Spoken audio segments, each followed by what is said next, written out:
madame, bonjour monsieur, merci d'être à la balade ce matin. C'est toujours un plaisir de vous retrouver les matins de week-end pour une belle balade, pleine d'informations et pleine de bonne humeur, de sourire. Alors aujourd'hui, comme je vous l'annonçais dans l'émission d'hier, aujourd'hui nous posons le débat autour des interruptions volontaires de grossesse, les IVG.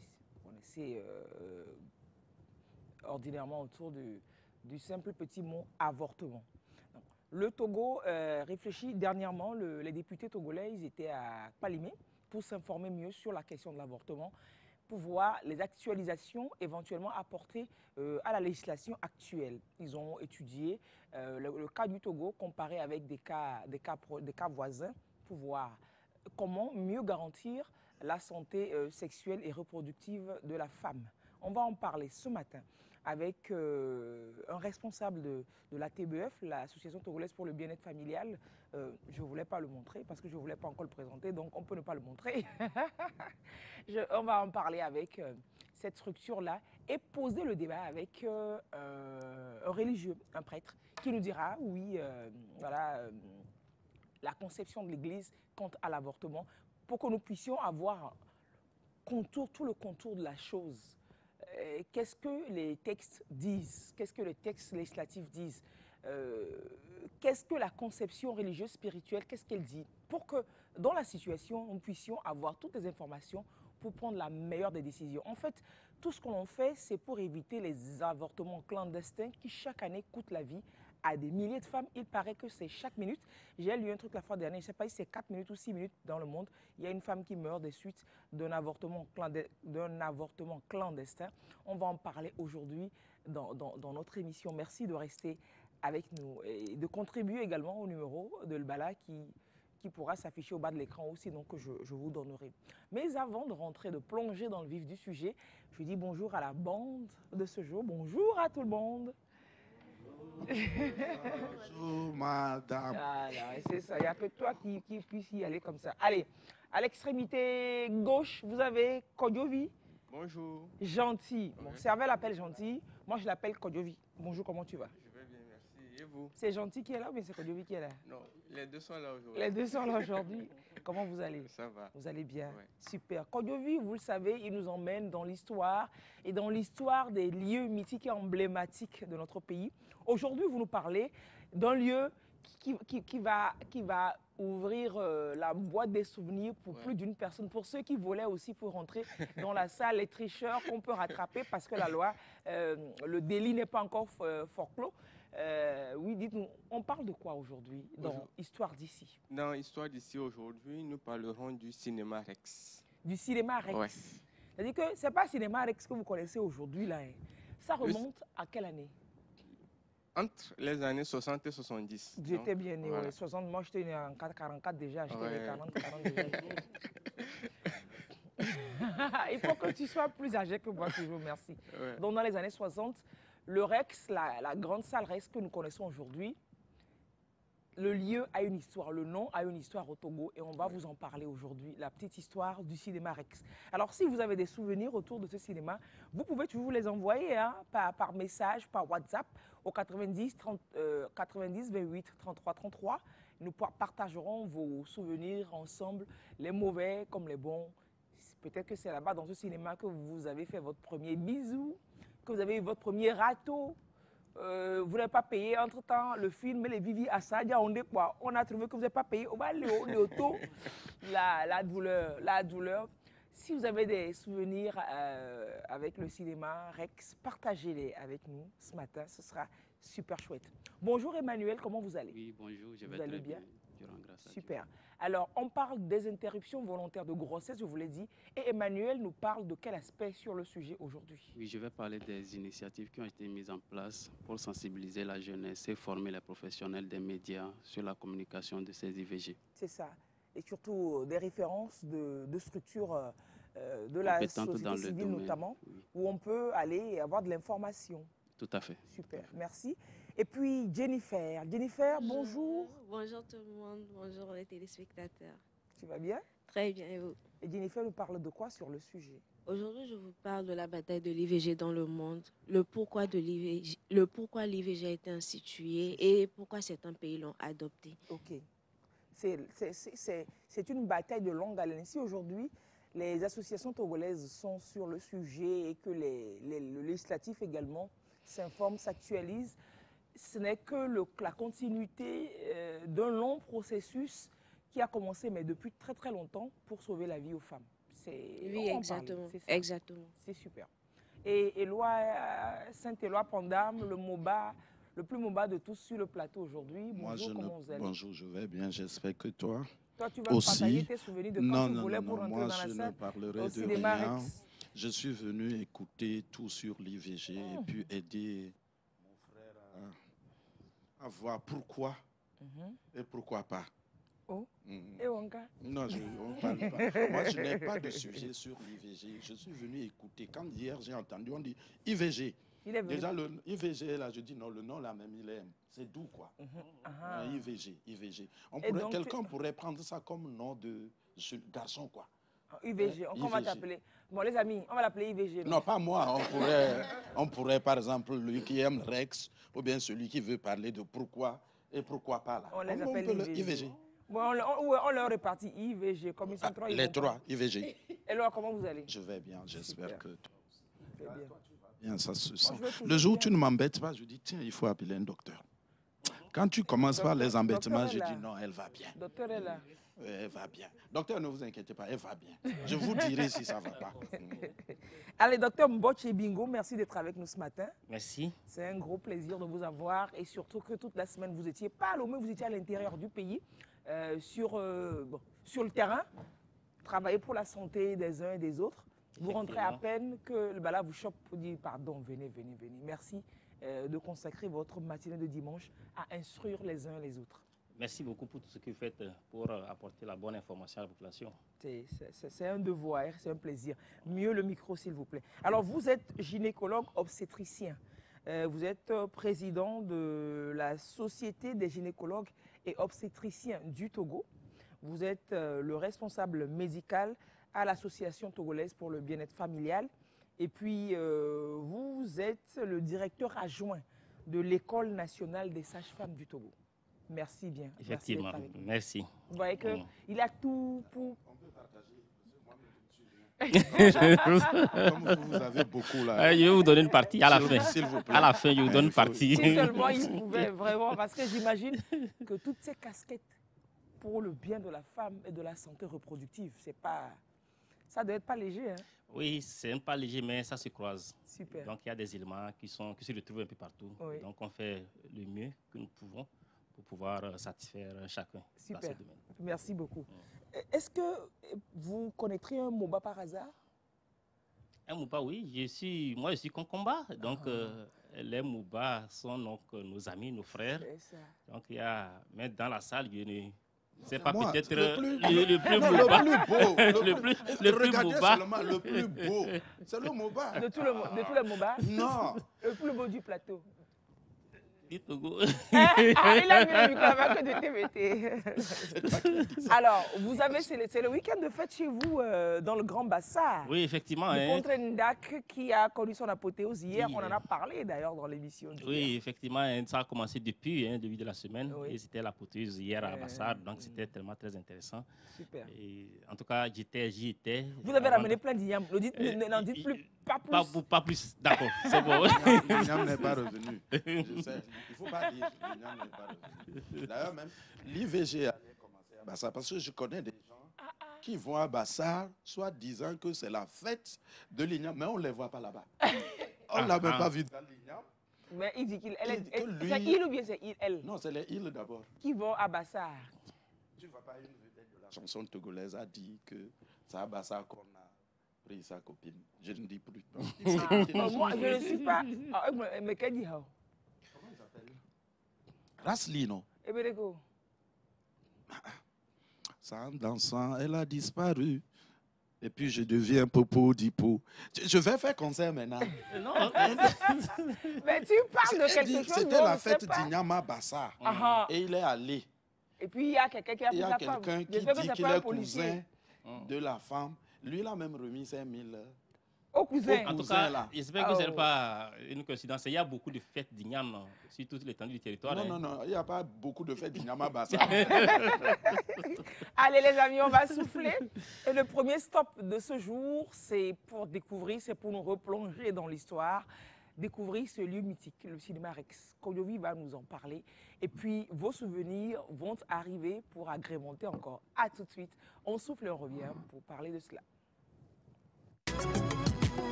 Je vais relancer et on va souffler normalement avec Histoire d'ici et on revient. Là, vous m'avez envoyé Actu. C'est possible là? Non, oui, non. Dites-moi quelque chose. Non. Mais bon, c'est pas grave. Alors, Koyovi, gentil, comment vous allez? Vous allez bien? Super.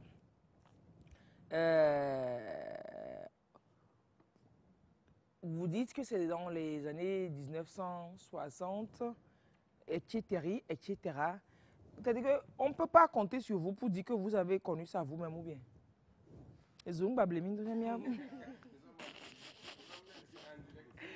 Il dit, nous sommes en direct à la télé. Normalement, c'est un conjoint qui doit faire. Normalement, non, quand même. Oh. Il ne savent même pas. Est-ce que tu l'as pas vu? Tu l'as pas vu, Dave? Il ne sait même pas c'est quand 60. 60 là, c'était quoi même? C'était comment? Allez, qu'est-ce qui faisait de ce lieu un endroit si particulier? D'accord, je vais faire un peu l'historique. Ok. Situé au centre-ville de Lomé, le cinéma Rex fut créé dans les années 70. Il faisait partie d'un vaste réseau de salles de cinéma portant le même nom. Présent dans plusieurs villes d'Afrique telles que Dakar, Abidjan, Bamako. Rex sous le même nom? Oui, cinéma oui. Rex. Bon, c'est copié du Rex parisien. Oui. Forcément. Oui. Allez-y. Ces salles appartenaient au circuit Komasiko et Sekma, des distributeurs de films qui ont joué un rôle crucial dans la diffusion du cinéma en Afrique durant les années 1960 et 1970. Oui, Komasiko. Oui, c'est encore, mais encore Komasiko. D'autant plus c'est encore, vous, Komasiko. Komasiko. Non, moi j'ai... Ah oui, donc Komasiko, c'est le distributeur, c'est une société de distribution de films. Donc Rex, là, c'était pas pour un Togolais. Non, c'était pas pour un Togolais. Donc il dit que c'était présent à Dakar, à Abidjan, à Bamako, à N'Djamena, à Niamey et puis à Douala, dans bien de pays africains. Et ça appartenait donc à Komasiko et Sekma. Komasiko Amsina. Ou alors, et moi, mais Komasiko, c'est dans certaines chansons. Que il y avait les Komasiko, oui, bien sûr, des chansons de notre temps là. Alors, raconte-nous l'ambiance d'une séance au Rex, s'il te plaît. Imaginez près de 1000 places, pleines à craquer sur tous les dimanches. Les enfants économisaient 100 francs pour acheter leur ticket, vu que le ticket à l'époque, c'était à 100 francs. Oui, à l'époque, le 100 francs de l'époque. Il fallait être quelqu'un pour y aller. Petite anecdote, lorsque je faisais mes recherches, quelqu'un m'a dit qu'à l'époque, ils avaient instauré une sorte de tontine pour cinéma. Donc, chacun cotisait 10 francs et il déléguait quelqu'un pour aller suivre le film. Et la personne avait l'obligation de raconter le film intégralement. Les reporters des temps anciens. Non, mais donc c'est à tour de rôle. Ouais, si cette semaine, c'est toi qui vas, tu racontes le film. Donc, comment nous faisons chaque chant. Et donc, j'allais tellement raconter que chaque semaine, on allait nous donner la tournée. C'est simple. J'allais jouer le film devant eux. C'est pas possible. Apparemment même, on pouvait y entrer avec des emballages de détergents. Je ne sais pas si quelqu'un pourra confirmer l'information. Oui, on en a que c'est des détergents Pax. Oui, Pax. Que tu collectionnais des étiquettes. Oui, oui. Oh, oui, ça, les anciens en parlent beaucoup. Oui. Pax, oui. Et là, il n'y a pas que ça au fond. Bon, déjà que toi, tu ne pouvais pas en avoir. Toi, mais j'ai entendu parler de ce détergent, et quelqu'un disait même que après ils ont mis, mais ça c'était pas pour le cinéma, dans les capuchons De boissons aussi, on collectionnait. Donc, j'ai pas... Bon, le cinéma Rex, il faisait rêver même ceux qui n'y entraient pas. Si on doit venir jouer le film dehors. Ouais. Il y a plusieurs anecdotes. Hein. Aussi, il y avait un film togolais qui était souvent diffusé au cinéma Rex, que les Togolais aimaient nommer Fokofi Plehounyeye. Ce n'était pas le nom du film. Non, et nous, c'est pas le truc là, c'est Achakara. Ah, c'était ça qui était nommé. Dans Achakara, oui. Afidea Evalua, et c'était une petite sœur même qui a joué ce rôle. Ouais. C'était une petite métisse. Et le rôle qu'elle a joué dans le film, c'est ça. Faut qu'on fille plehounyeye. Voilà. Faut qu'on fille plehounyeye. C'est Achakara. Voilà. Voilà. C'est vrai qu'à Achakara, c'est plus difficile que faut qu'on fille plehounyeye. Est-ce que c'est Achakara ou c'est Kaoula? Kaoula, si c'est Abalo qui dit, c'est Achakara. C'était le... Moi, c'était le premier film togolais que j'ai vu. C'était produit, c'est mélangé un peu. Ouais. Nimon Tokila, elle était dans le film aussi. Oui, Achakara. Faut qu'on fille plehounyeye. Ouais. Et c'est le nom qui est resté dans les mémoires. Hein. Faut qu'on fille plehounyeye. Voilà. C'est qui a dit ça, s'appelle Kiki. Kiki. Coucou Kiki. Mais au fil des années, le cinéma Rex a connu un déclin. Ouais. À l'instar de nombreuses salles de cinéma en Afrique, en raison de divers facteurs, tels que la concurrence de nouvelles technologies et le manque de soutien. Cependant, le bâtiment a été rénové aujourd'hui et c'est un espace culturel polyvalent. Il accueille des événements et des... Donc c'est au même lieu, oui, c'est là où il y a le Grand Rex aujourd'hui. Voilà. C'est là-bas qu'il y avait le cinéma Rex à l'époque. Ouais, le cinéma Rex est devenu le Grand Rex aujourd'hui. Le Grand Rex qu'on connaît là, c'est de ça tu me parles comme ça. Oui, c'est de ça. C'est ce que nous connaissons. Il fallait parler de ça. La génération d'avant-hier, là, c'est ce qu'elle connaît. Donc, c'était au même lieu. Oui, c'était au même lieu. Ah, super. Super. Donc, ça veut dire que Rex, c'était là avant Togo, c'est ça? Oui, c'est après le cinéma Rex qu'est venu le cinéma Togo. Togo, là, c'est pour Togo. Le Togo. Oui. On verra. On verra. Tu nous en parleras du cinéma le Togo. Une prochaine fois. Une prochaine fois. C'est pas cette fois, quoi. Non. À chaque rubrique, un endroit. Cinéma. À chaque rubrique, un endroit. Il y a plein de souvenirs attachés à cette salle. Tellement. On dit que les souvenirs sont des films que l'on rejoue les yeux fermés. Le cinéma Rex, lui, n'est plus sur l'affiche, mais il reste dans les cœurs, dans les histoires que les parents racontent à leurs enfants, dans les regards échangés. Bon, c'était le bon vieux temps, comme on le dit souvent. Oui, le bon vieux temps. Le bon vieux temps. Et nous pensons que ce lieu mérite mieux que l'oubli, car oublier, c'est trahir deux fois. D'abord, ceux qui ont vécu, puis ceux à qui on pourrait raconter l'histoire. Les histoires. Voilà, ça sera tout pour aujourd'hui et à la prochaine pour une nouvelle histoire de chez nous.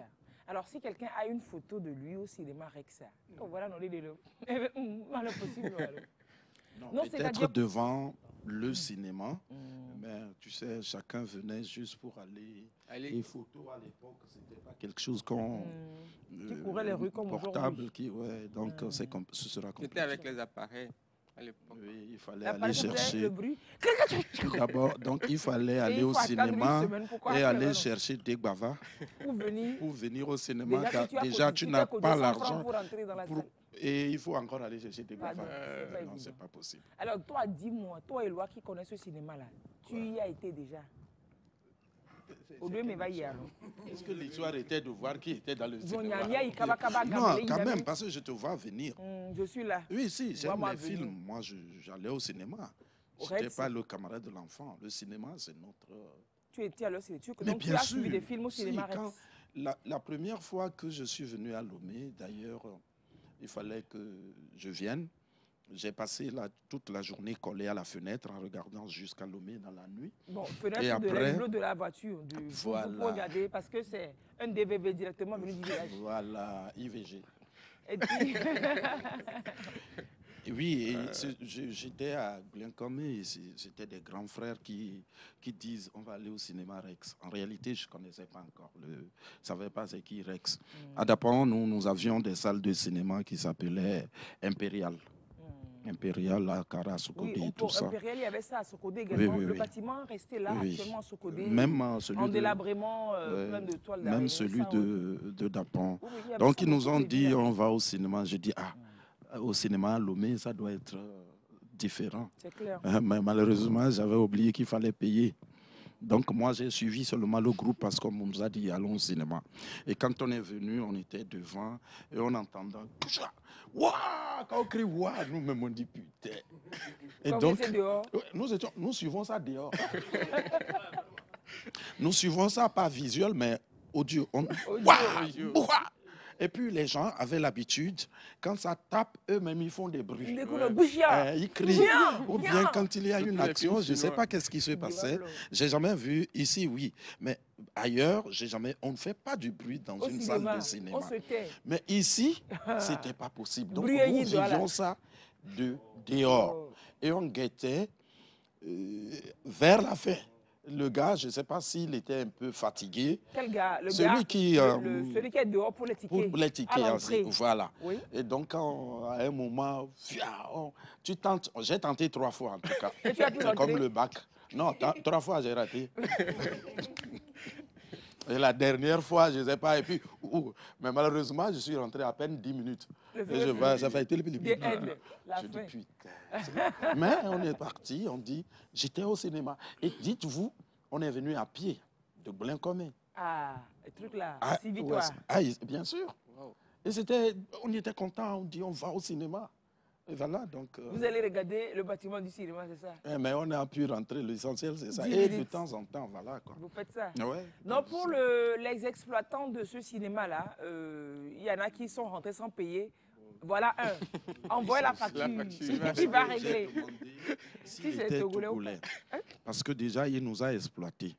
Normalement, en mettant une salle de cinéma au Togo, il aurait pu prévoir des tickets gratuits pour le Togolais. C'est bon, c'est d'accord. Docteur, le docteur vous suit, docteur le micro. Quel souvenir? On va y aller, non, on ne va pas y aller. Alors, vous avez des souvenirs, vous, de ce lieu-là? Oui, effectivement, mais c'est qu'on n'arrivait pas à avoir accès à la salle. Donc, on vivait le show dehors. Et comme c'était vraiment intéressant, et c'est pas au jour d'aujourd'hui, les enfants, est-ce qu'ils ont quand même, ils ne peuvent pas vivre, malgré que c'était pas, on n'avait pas accès, mais on venait chaque fois quand même pour vivre l'ambiance dehors. Et vous entendiez les bruits, oui. Quand c'est karaté, tout ça. On ne comprenait pas vraiment et on était fiers d'entendre ces bruits sans raison. Quand c'est Schwarzenegger là. Oui, on entendait seulement des coups. Non. Et la semaine suivante, vous êtes encore au poste? On est là toujours. Oui. Et il paraît qu'il y a des à côté, qu'il y a une boulangerie qui vendait du pain, des pains chauds. Donc, pour ceux qui disaient pour aller au cinéma, au lac d'Ogachambe, à la sortie, tu achètes. Il y avait du pain chaud, là, le pain. Mais il y avait des interposes et puis là, le botage. C'est là où j'ai connu le café ou bien le Milo, au fait. Donc, les interposes, il fallait sortir. Et ceux qui avaient de l'argent, on préparait ça comme tu dis. Tu prépares l'argent pour le ticket et aussi sortir prendre du pain ou bien prendre le café. Ça avait un autre, sérieusement. Quand je compare le café ou le Milo d'aujourd'hui, sincèrement, l'autre avait un goût et je trouve que c'est différent. Tout a changé. Donc vous n'aviez même pas l'argent pour entrer dans la salle jusqu'à consommer ça. Venir consommer sa commis. Non, seulement les autres consommer. Mais c'était bien, franchement. Non, quand les aînés te racontent l'histoire, quand les aînés en parlent, tu as juste envie de te replonger, toi aussi, pas replonger parce que tu t'es pas plongé avant, de te plonger dans l'affaire pour dire oui, ça devait être trop chou. Quand les adultes t'en parlent, là, ils t'en parlent avec que non, ça commis avec ses choux, quand ils mettent le beurre, ça fond dedans, ça a un goût, ils en parlent, tu les regardes, ils disent non. Voici ces gens-là ils ont été jeunes aussi, avec beaucoup de nostalgie. Non, tout a changé. Allez, quand vous allez rentrer chez vous, demandez à vos parents, ils vont vous raconter leurs anecdotes. J'espère que vous aussi vous en aurez, parce que pour nous c'était plus doux. Si, ici, c'est pas doux. Pas seulement le cinéma, mais tout. Je ne sais pas si c'est le fait de ne pas avoir les moyens à l'époque de pouvoir se l'offrir qui faisait, voilà, même à Cluis-au-Bon, là, j'ai l'impression que celui d'aujourd'hui n'a pas le même goût. Non. À Nikonakpo, on avait... Tu te lèves le matin, on te donne 25 francs. Yes. Tu dis, je vais à Djololo. Déjà, vous savez que j'ai refait le tour C'est long. Pour chercher, non. Pour chercher. Je ne trouve plus comment c'était. Même le petit marché de Nikonakwe, mais c'était bien, 25 francs. Et tu vas prendre quoi? Soit tu prends Veilly, et tu as le choix, quoi. Le matin, tu te dis, je vais prendre la coulisse au bon. Combien? 25 francs ou bien 10 francs? Avec 25 francs, 25 francs, tu peux prendre Veilly, Gali et l'huile rouge. Et puis on était... Le complet à 25 francs. 25 francs. Quand je lève le matin, on nous donnait... 300 même, tu cherches haricots dans l'assiette. On vous partageait 25. Chacun regarde ce qu'il... Et donc avec 25 francs, tu peux acheter Zobon BV. Alors Zobon BV, ton gâteau BV. Je trouve que c'était... Il y avait même des assiettes façon là.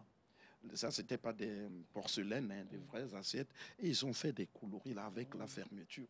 On te met à coulisses au dedans. Toi-même, tu regardes d'abord le dessin de l'assiette, là, tu salives, quoi. C'était bien, franchement. Nostalgie, belle nostalgie, très très belle nostalgie de la belle époque. Il faudra que nous ayons, nous aussi, des souvenirs pareils à partager avec notre progéniture quand nous grandirons. Mais est-ce que nous en aurons? Nous leur raconterons peut-être comment le téléphone s'est planté et puis ça s'est coupé. Ou alors nous leur raconterons comment on a eu un nouveau téléphone et ça a failli tomber. On a préféré nous-mêmes nous casser la colonne vertébrale que de faire casser le téléphone. Et puis, tu vois, cette plaie que tu vois ici, c'est parce que je voulais sauver mon téléphone. Quelqu'un est tombé dans j'ai glissé, je me suis blessé et j'ai pu sauver le téléphone. Une semi-remorque. Et le téléphone n'existera pas. Quand on racontera l'histoire, mais la cicatrice restera. Hein. Un chauffeur, il avait son téléphone. Il téléphonait en conduisant. Le téléphone voulait lui dire non. Tombé, ce chauffeur s'est mis... Il veut ramasser alors qu'il avait contrôlé la voie aussi. L'apprenti, le temps que l'apprenti, en pleine journée, à Tabligo. Authentique? C'est là. Je dis à Tabligo, quand on intervenait à Tabligo, j'étais là. Le temps que l'apprenti lui dise, ils sont tombés dans le pont. Sérieux. Téléphone pour ramasser. Donc le téléphone est tombé comme ça, il cherche. Donc il conduisait, le téléphone est tombé donc sous le volant, donc il voulait prendre. Et il a un moment, forcément le véhicule comme il n'a pas trouvé, un moment il a regardé pour, c'est lui qui conduisait. Bon, ok, c'est bien, bravo. Bravo, continuez pas à utiliser le téléphone au volant, c'est super bien. Vous allez tomber dans les ponts, entre autres. Si vous survivez, c'est pas mal. On vous repêche et il recommence. Ben, si vous ne survivez pas, vous aurez cherché aussi. Vous aurez cherché, voilà. Mais sinon, pour ceux qui veulent survivre, le téléphone et le volant, c'est incompatible. Incompatible. Incompatible. En français facile, c'est-à-dire on dira, laisse tomber le téléphone et puis tu finis de conduire d'abord. Ou en cabier facile, oui, en cabier facile, bipasso. Téléphone volant. Téléphone volant. Tu ne parles pas bien cabier. Non. Téléphone volant. C'est ceux-là, ils sont pas allés à l'école Kabier. Nous. Et puis le professeur, là, il s'appelait Pali. Si je le trouve. Encore. Oh, donc vous cherchez vraiment les gens. Docteur. Il m'a fessé. Il cherche les gens. Il m'a fessé parce que je n'ai pas pu faire mon texte Kabier. Voilà, ici, je le trouve aujourd'hui. Allez. Venez en Kabier facile. Allez, on souffle, on revient et on fait notre plongeon dans le thème du jour, dans la thématique du jour. Et on va commencer, ce sera avec Jennifer pour l'histoire de l'IVG. On va souffler et on revient juste derrière.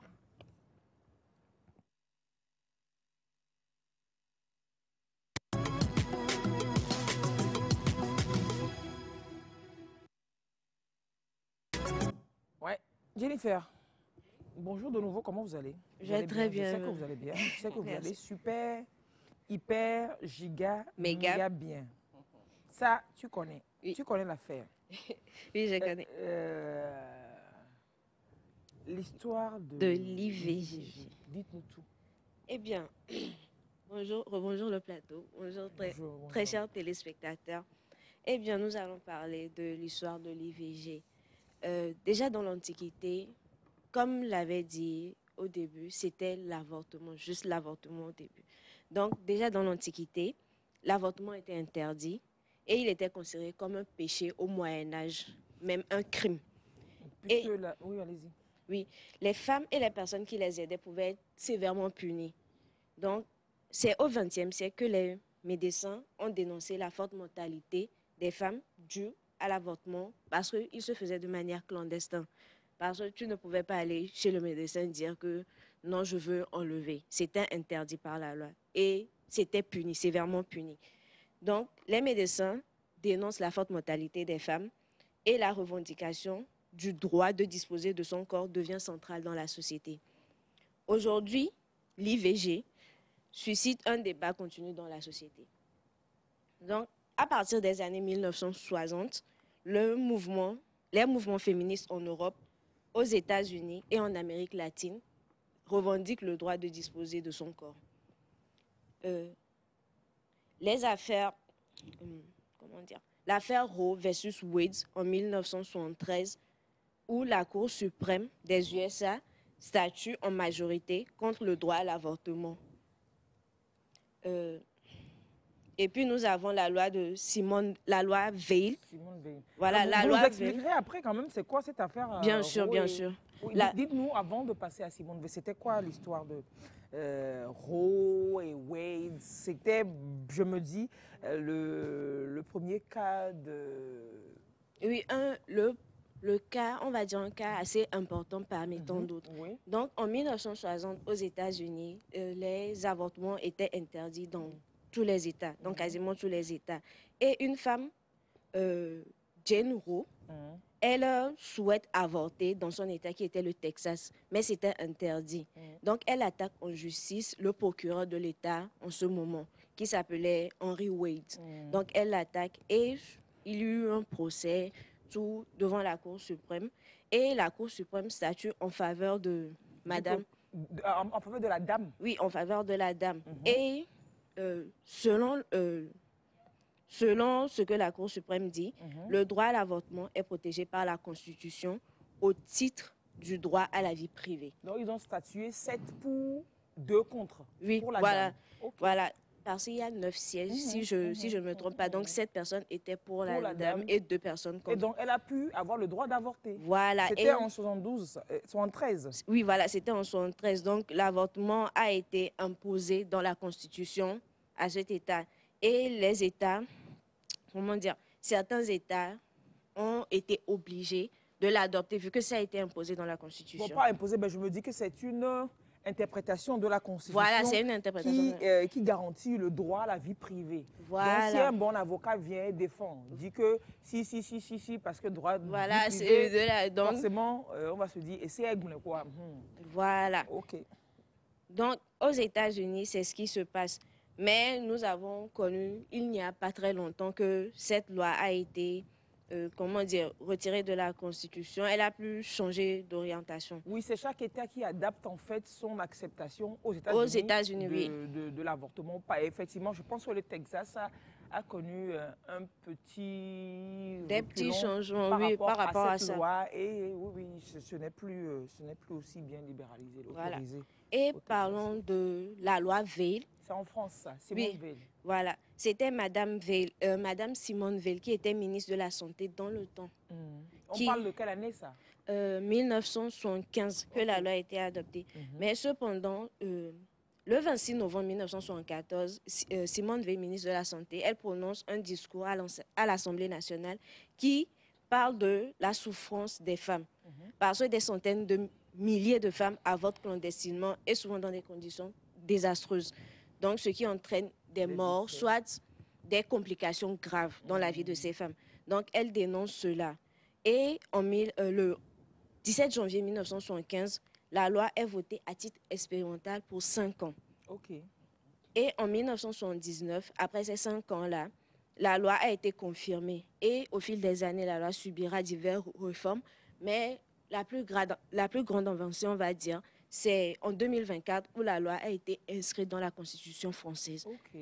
Donc c'est consacré, c'est un droit constitutionnel aujourd'hui que d'avorter. Il me souvient qu'à l'époque, en 1975, la légalisation de l'IVG était possible jusqu'à 10 semaines de grossesse. Oui. Et pratiquée par un médecin et dans un centre de santé, un établissement de santé propre. Propre, voilà. Dans les conditions normales, c'est ça. Voilà. Ah, donc les Français... Bon. On viendra tout de suite, le prêtre nous dira si c'est une avancée ou si c'est... Comment il l'apprécie, ses fonctions, hein, c'est chacun selon sa conception de la chose qu'on dira oui, c'est une avancée, pas une avancée. Alors l'IVG en Afrique, qu'en est-il? Eh bien, en Afrique, l'IVG, c'est très... L'Afrique, on va dire que l'Afrique a une conception plus traditionnaliste, plus culturelle. Donc, c'est restreint, c'est très restreint. Elle n'est autorisée que dans certains cas extrêmes. Par exemple, suite à un viol, à de l'inceste, ou bien en cas de danger pour la femme, si la grossesse est un danger pour la femme qui peut porter atteinte à sa vie. Voilà. Donc, en 1970, l'avortement clandestin est massif. L'OMS estime que 90% des avortements en Afrique sont à risque. 90%? 90%, donc une extrême majorité. Oui, bien sûr. Donc, en 1972, la Zambie, le premier pays d'Afrique subsaharienne, a légalisé l'IVG sous certaines conditions. Ok. En 1973, la Tunisie légalise complètement l'avortement. C'est l'un des pays les plus progressistes africains qui... Oui, la Tunisie, c'est pas faux. Que les droits des femmes, voilà, ils sont assez progressistes là-dessus. Voilà. En 1996, en Afrique du Sud, il y a l'adoption du Choice on Termination of Pregnancy Act, l'une des lois les plus libérales du continent. Ok. En 2005, le protocole Maputo. Protocole de Maputo. Le protocole de Maputo. En annexe à la Charte africaine des droits de l'homme et relatifs aux droits de la femme. Voilà, reconnaît le droit à l'avortement en cas de viol, inceste, danger pour la vie ou la santé de la femme, comme je l'avais souligné. En 2012, le Cap-Vert légalise l'avortement jusqu'à 12 semaines de grossesse. Okay. Donc, dépasser, c'est interdit. Le délai français.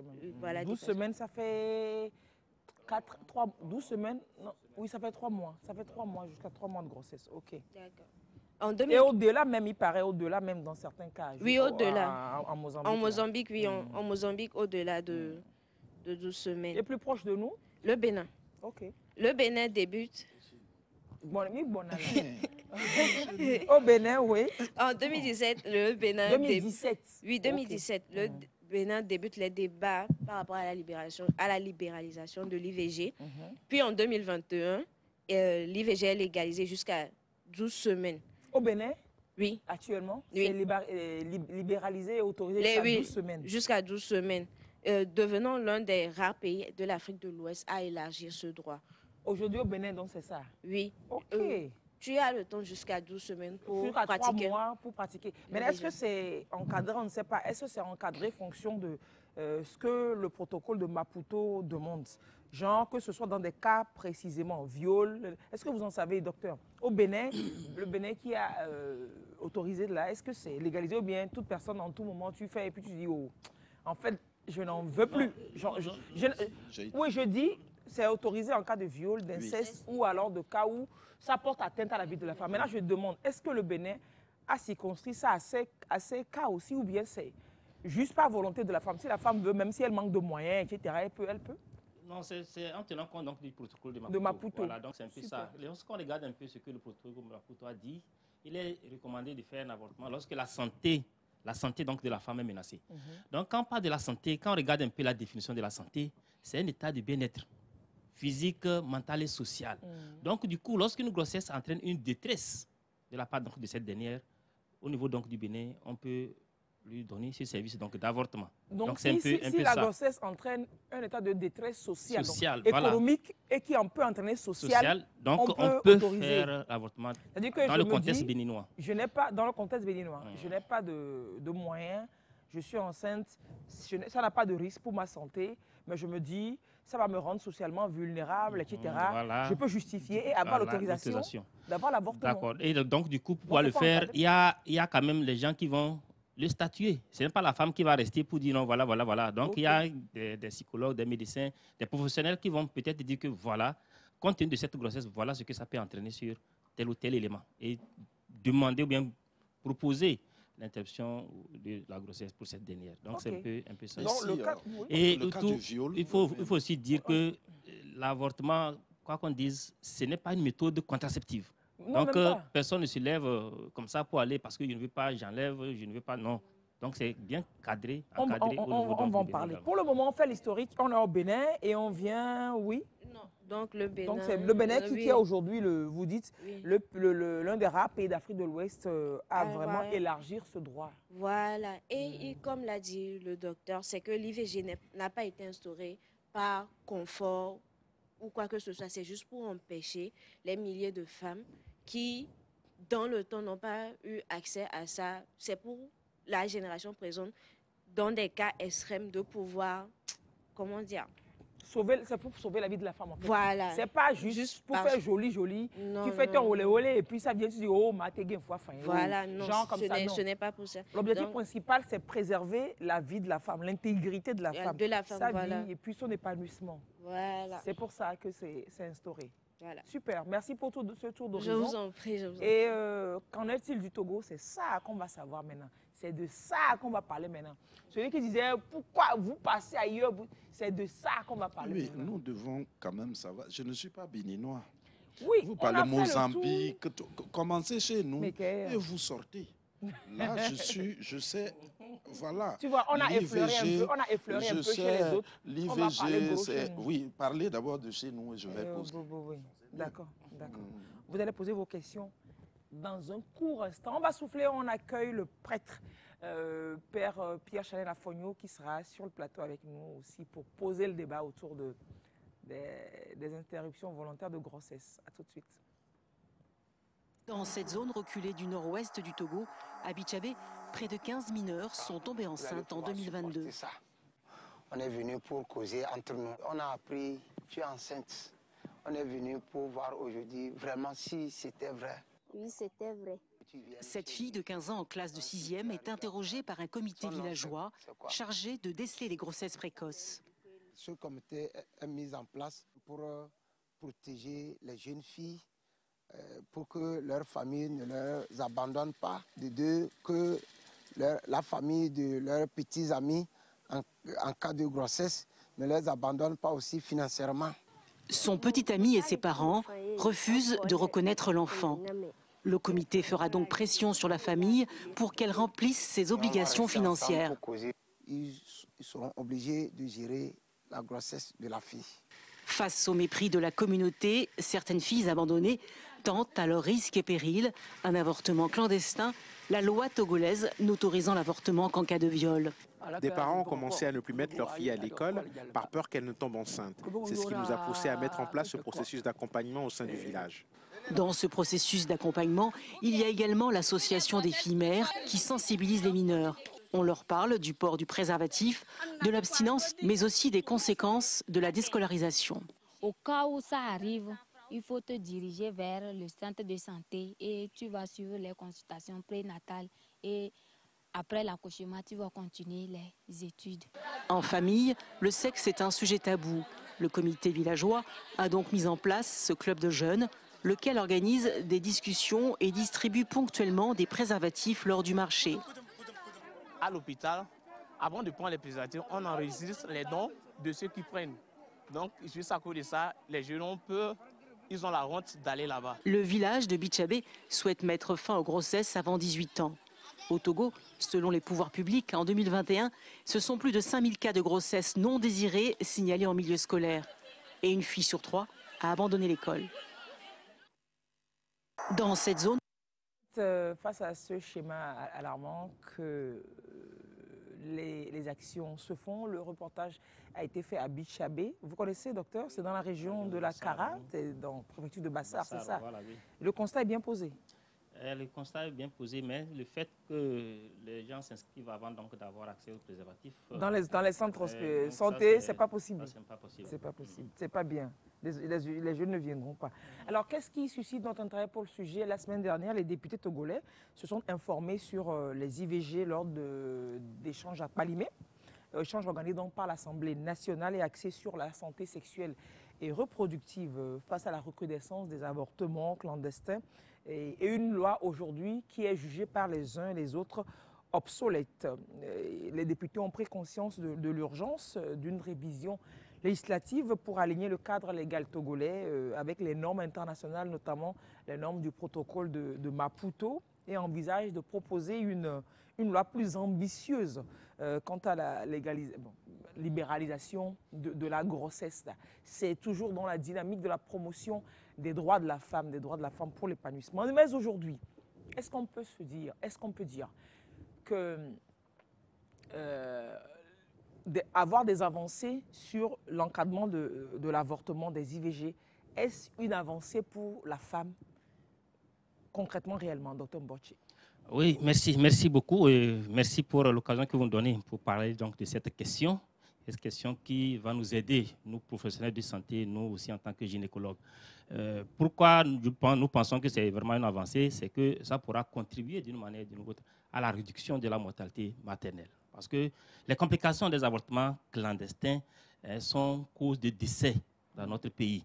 Et comme je l'ai dit, lorsqu'une femme décide d'avorter parce qu'elle ne veut pas de la grossesse, elle va finir par le faire, que la loi l'autorise ou pas. Donc, ce qui fait que les cas des avortements clandestins sont nombreux dans le pays. Est-ce qu'on a des chiffres aujourd'hui? Est-ce qu'on a des statistiques pour avoir une idée? Les statistiques, c'est des formations dans les formations sanitaires. Donc, lorsque nous prenons environ 10 avortements, il y a 4 qui sont provoqués clandestinement. Et sur le plan national, nous n'avons pas encore des statistiques, mais on sait que c'est quelque chose qui se passe. Et c'est des cas compliqués que nous avons. Et nous disons que les complications de ces avortements sont cause de décès et se situent en 3e position comme cause de décès. De la femme? De la femme maternelle. Donc, c'est pourquoi nous pensons que c'est quand même important qu'on revoie un peu la loi SR qui a été votée depuis 2007, qui parfois chez nous, auprès donc de nous les prestataires, éprouve donc des difficultés à être mise en œuvre parce qu'on ne comprend pas vraiment cette loi. Et au jour d'aujourd'hui, on pense, si on veut contribuer à la réduction de la mortalité maternelle, il est quand même important qu'on encadre, n'est-ce pas, cette loi-là, qu'on révise la loi et qu'on le rende plus flexible et plus compréhensive de la part donc, des professionnels. Ceci dans le but de réduire la mortalité maternelle et prétendre atteindre les objectifs OIDD, puisque d'ici 2030, on devrait au Togo estimer ou bien retrouver 70 décès pour 100 000 naissances vivantes, alors qu'au jour d'aujourd'hui, nous sommes à 401 pour 100 000 naissances vivantes. Donc on doit descendre de 401 à 70. À 70. Donc, il y a du chemin. Mais si on commence par agir sur les facteurs, les facteurs de létalité, même si on n'est pas à 70, on ne sera plus aussi à 401. On ne sera pas à 401, on baissera. Ça donc, baissera. C'est un peu ça. Ça serait l'idéal, ça serait quand même intéressant. Donc, les IVG, c'est 3e cause de mortalité maternelle. De cause, oui, de décès maternel.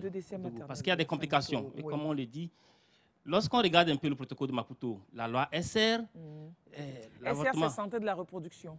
La santé de la reproduction. Donc, la loi SR, la loi donc, sur la santé de la reproduction, a prévu l'interruption de grossesse dans 4 situations. Le premier cas de figure, c'est lorsque la grossesse est issue d'un viol. Et aussi, quand on dit viol, dans notre contexte, c'est difficile. Lorsqu'il y a viol, la victime ne vient pas dans la formation sanitaire. Pour établir pour qu'on puisse savoir vraiment qu'il y a ça. Elle part se laver, elle fait tout, elle est bien, et puis elle cache. Et c'est quand la grossesse arrive, 3 mois, 4 mois avant, qu'elle ne vienne pour dire qu'elle a été violée. Nous, en tant que prestataire, est-ce qu'on peut l'offrir ce service dans ces cas de figure? Non. Le viol n'a pas été établi. Donc ça pose problème pour nous par rapport à ces cas de viol. Deuxième situation, c'est l'inceste. La relation incestueuse qui entraînera un frère, une soeur, un père et puis sa fille. Voilà, des choses comme ça. Et donc, du coup, les gens vont cacher. Et c'est quand peut-être la grossesse va se pointer à l'horizon qu'ils vont venir. Et c'est difficile pour nous, personnel médical, de faire le diagnostic du viol, de faire le diagnostic de l'inceste, parce que ce n'est pas de notre ressort. Donc, c'est les juridictions compétentes qui vont poser le diagnostic donc, du viol et de l'inceste. Donc, du coup, au niveau de cette loi, déjà les 2 éléments nous causent des problèmes pour la mise en application. Le 3e cas de figure, c'est que la grossesse menace la vie de la femme et la santé de la femme. La vie de la femme, le problème ne se pose pas. Mais la santé de la femme, quand nous prenons la santé, c'est un état de bien-être, aussi bien physique, mental et social. Et social et économique, c'est large, c'est vaste. Ça laisse d'interprétation. Et donc, le personnel, nous, personnel médical, on n'arrive pas à pouvoir offrir ce service parce que ce n'est pas clair au niveau donc, de la loi. Ça, c'est pour nous. Et la 4e indication, c'est quand le bébé porte une malformation qui ne lui permettrait pas donc de survivre après. Et on dit que lorsque le médecin traitant pose l'indication, il faut qu'il ait l'aval donc, de 2 autres médecins. Donc ça, ce n'est pas la loi SR, c'est le Code de santé publique qui le dit.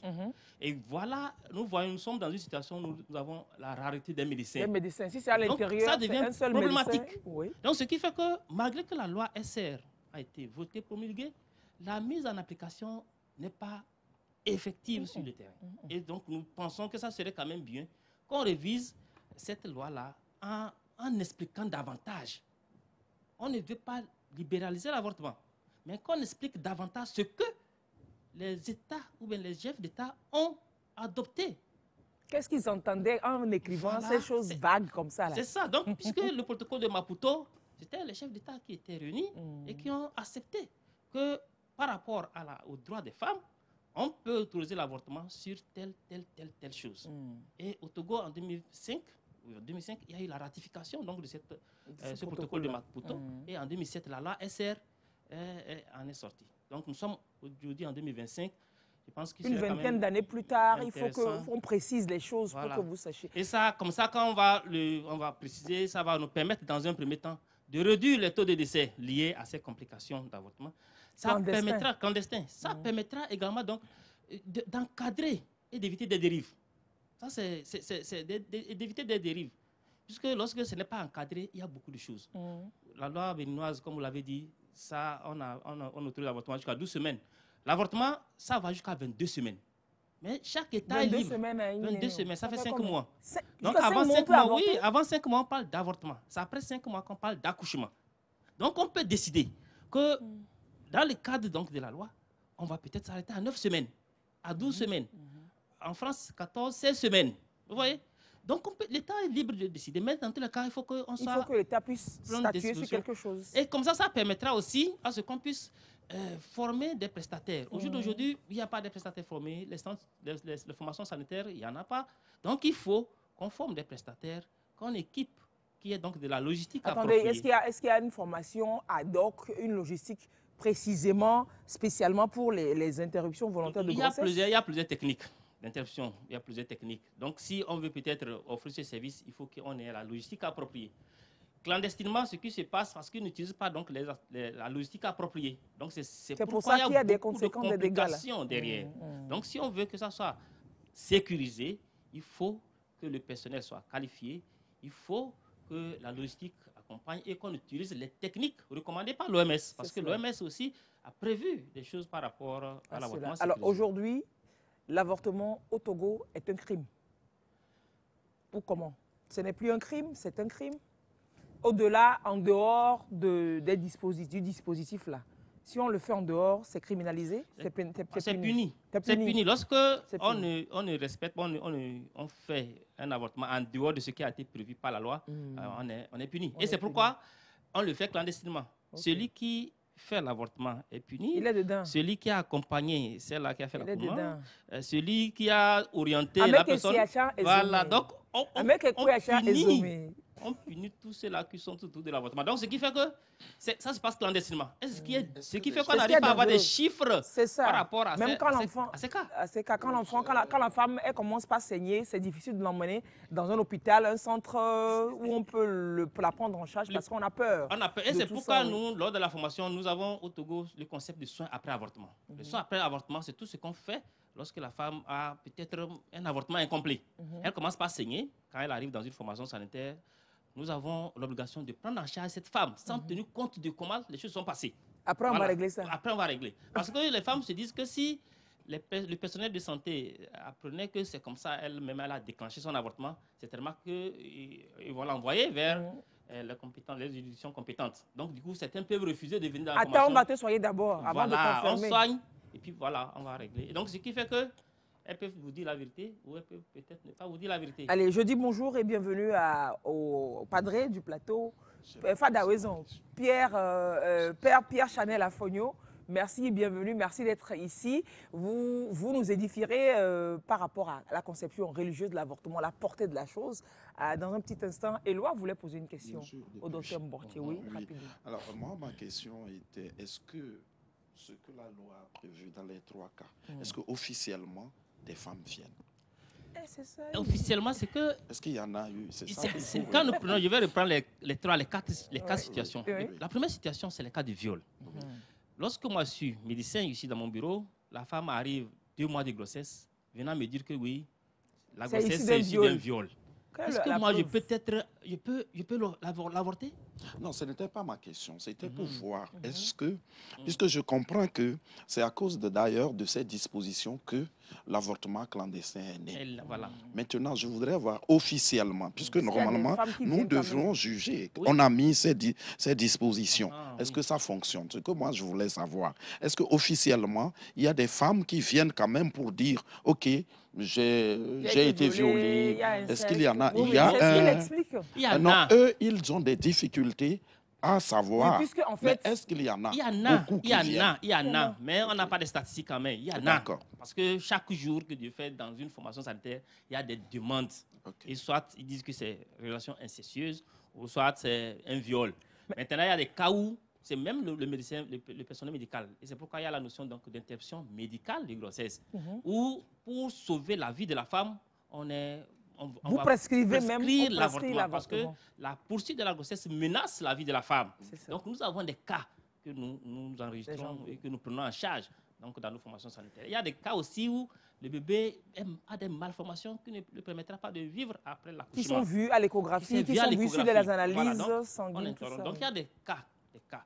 Maintenant, c'est pour les deux premières que c'est compliqué. C'est compliqué. Parce que la femme, elle a été violée. Il faut normalement, quand tu es violée et que tu sais que tu es violée et que tu n'es pas d'accord d'avoir été violée, tu vas directement dans un centre de santé. On pose le diagnostic. Ne sait pas. Oui, c'est ça l'information. C'est pour ça qu'après, elle se présente. C'est la honte.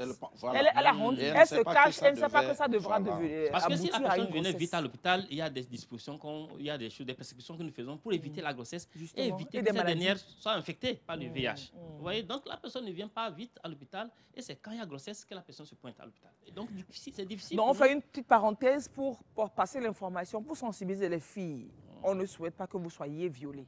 Mais au cas où vous êtes violée, qu'est-ce que la femme fait? Qu'est-ce que la fille qui est violée? Quelle est la meilleure démarche à tenir, docteur? Dites-nous. Oui, lorsqu'une fille est violée, il y a deux approches. La première approche, c'est de se rendre dans un commissariat proche. C'est-à-dire que sans se laver, comme ça, il ne faut pas se laver. De rentrer là-bas.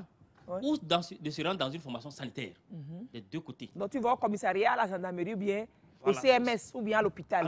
Tu ne te laves pas. Ça, c'est ne te laves pas. Plus on vient tôt dans une formation sanitaire, on a plus les chances d'éviter donc ces choses et d'avoir également des éléments de preuve. Parce que des fois, ce n'est pas aussi aisé. Les gens viennent après 1 mois, 2 mois, voire même 1 an pour se plaindre. On n'a plus de preuves. Comment on pourra peut-être arrêter l'agressé, le présumé agresseur? Donc, c'est difficile. Donc, lorsqu'il y a de ces choses, c'est de se rendre rapidement dans une formation sanitaire ou dans un commissariat proche pour signaler. Et comme ça, le processus va commencer. Si on a mis tout en place et qu'on a constaté le viol, effectivement, au cas où il y a grossesse, voilà, ça pourra permettre au personnel de santé de pouvoir faire bénéficier ce que la loi a prévu. C'est compliqué. Donc c'est pourquoi nous disons que ça serait quand même bien qu'on puisse voir quelle est la situation atténuante. Même si la femme venait, disant qu'elle a eu la grossesse suite à un viol, 2 mois de grossesse, le personnel médical peut renvoyer cette dernière vers les juridictions compétentes. C'est eux qui vont peut-être établir le viol et renvoyer la femme vers la formation sanitaire pour peut-être procéder à l'avortement selon ce que la loi a prévu. Mais il ne faut pas que le délai qui va exister entre le renvoi de la femme de la formation sanitaire vers le commissariat, que ça soit long. Que ça excède maintenant la durée autorisée. La grossesse évolue. Plus on laisse le temps passer, plus la grossesse va évoluer. J'imagine que tout ça sera dans les aménagements que vous demandez. On en viendra tout de suite aux aménagements que vous demandez et nous ferons aussi des propositions pour que vous alliez enrichir ce texte qui va être en révision bientôt. Donc on retient les filles que si par malheur vous êtes violées, il n'y a pas le feu, mais il y a le feu quand même, bref. Vous ne vous lavez pas, vous allez rapidement ou au commissariat ou à l'hôpital. Pour que vous allez au commissariat, vous établissez une main courante que vous êtes violé. À l'hôpital, rapidement, ils mettent en place un protocole pour éviter que vous soyez infecté par une infection sexuellement transmissible ou alors que vous commenciez par développer une grossesse aboutisse au bout. Vous êtes violé, ce n'est pas une affaire de honte. C'est-à-dire que, oui, on peut dire que mais laissez la honte tomber. Ce qui est arrivé, c'est plus grave que la honte. Donc, vous vous orientez comme ça, pour vous préserver. Le mal est commis. Éviter que ça devienne pire. Soyons proactives, les filles, quand les choses comme ça arrivent. Alors, Padre Mbenade, on parle d'IVG. Vous voyez des cas dont Dr Mborche parle, d'une fille qui a été violée, une fille qui a eu des relations incestueuses avec son père, son frère, etc. Et puis grossesse est arrivée. Ou alors grossesse extra-utérine qu'on l'appelle des fois, et elle en met un homme fou qui est très très grave, qui est une urgence vitale et qu'on doit avorter. Padre, quelle est la considération de l'avortement dans l'Église, par l'Église? Ben, merci, je salue les frères et sœurs, et vous-même, madame, les téléspectateurs, téléspectatrices, bon dimanche à tous. Je crois que l'interruption volontaire de grossesse est un sujet grave et c'est pour ça que nous en parlons. Mais avant de répondre à la question, moi j'ai l'impression quelquefois que nous, Africains, on est toujours en train de jouer à la comédie. Aujourd'hui, combien de femmes meurent pour un cancer de sein, pour un cancer du col de l'utérus, pour d'autres pathologies qui sont soignées ailleurs? Ce n'est pas soigné chez nous, ce n'est pas pris en charge. On s'acharne à aller au Parlement pour réviser un test parce que justement derrière ça, il y a beaucoup de subventions. Et parce que l'idéologie qui nous a fait croire qu'il y aura le boom de la population et il faut tout mettre en place pour limiter les naissances, il faut tout mettre en place pour la santé de la reproduction, tout ça, toutes ces grandes idéologies, Maputo, on peut critiquer. Lequel pouvoir politique a le droit de décider de la vie ou de la mort d'une personne innocente? Padre, vous comprenez quand même le contexte, les cas qu'on a cités. Oui, ici. je comprends ces cas. Ça, on ne peut pas ériger les cas en règle. Oui, non. Ce que je veux dire, c'est que nous ne sommes pas obligés de suivre chaque fois les politiques en la matière pour que nous soyons dans les standards au niveau international. Padre, les femmes meurent. Les femmes meurent. Parce qu'elles vont faire l'avortement de manière clandestine et pas accompagnées. Les femmes meurent aussi de cancer du col de l'utérus. Oui, il faut quand même commencer aussi quelque part. Padre. Voilà, je souhaite humblement, très humblement, que l'on accompagne des situations de grossesse que de s'acharner dans des tests pour pratiquer l'avortement dans les normes. Cela dit, une femme qui meurt des suites d'un avortement clandestin mal fait n'est pas moins une femme morte qu'une femme qui meurt de cancer. Je suis d'accord. Reposons la question dans l'autre sens aussi.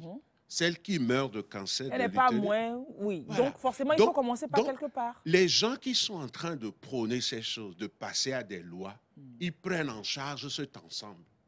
C'est ce que j'appelle la comédie. C'est-à-dire que quand il y a mort de femme, c'est la femme qui décède. C'est une citoyenne qui s'en va. Que nos gouvernants et la politique de nos pays prennent en considération la situation de la femme au niveau santé de façon holistique. Global, oui. Cela dit, je reviens à la question posée. Merci. Et là, je ne parle même pas simplement de l'Église catholique. Ce serait comme si je viens endoctriner les gens. Je pars d'abord du fait que je suis humain et africain.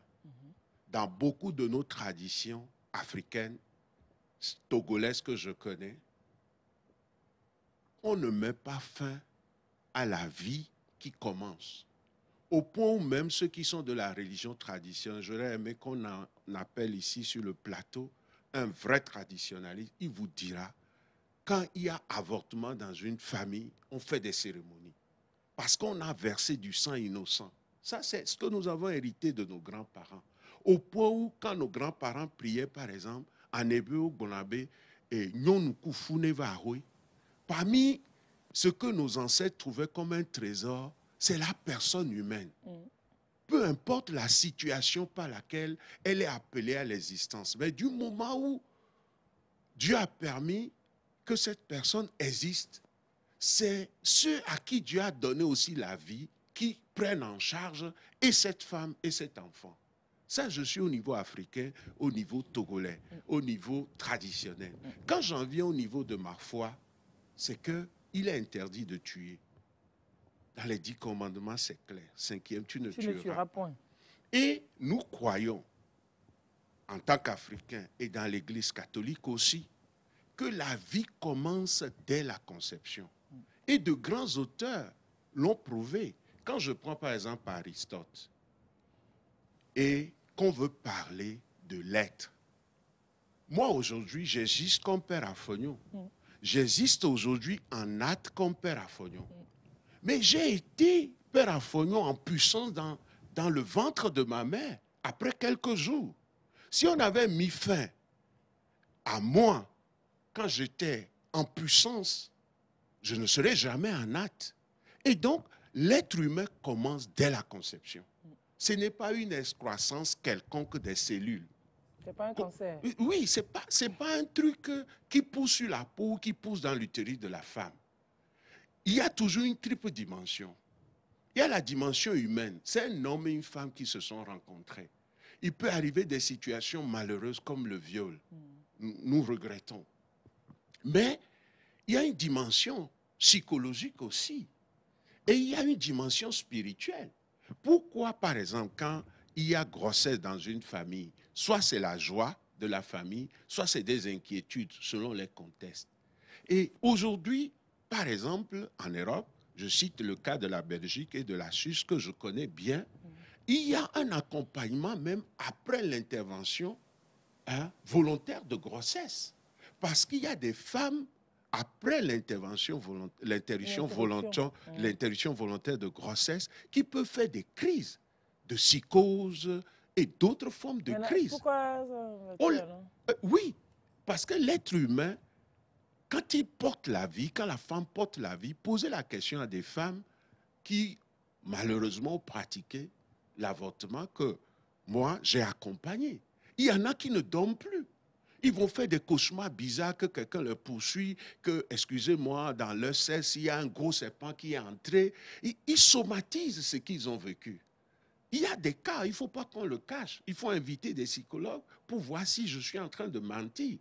D'autres sont dans une culpabilité parce que dans leur culture traditionnelle, on leur a toujours dit on ne commet pas l'avortement ou de par leur religion. Ils sont allés le faire, personne ne les a accompagnés. Vous allez les voir faire des crises comme si ils étaient en pleine dépression ou comme on dit, tago les glénés.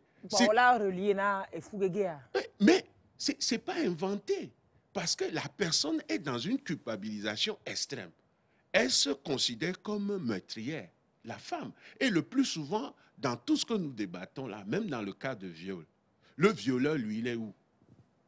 En quoi la loi qui va venir va permettre aux violeurs dans la cité de respecter la femme? On va le castrer. Bon, je ne sais pas. Mais voilà, maintenant, quand nous dépassons ça, aujourd'hui, quand nous voudrons que nos filles vivent selon des valeurs, excepté le viol qui n'est pas prévisible, mais les autres grossesses qu'on désire d'indésirables.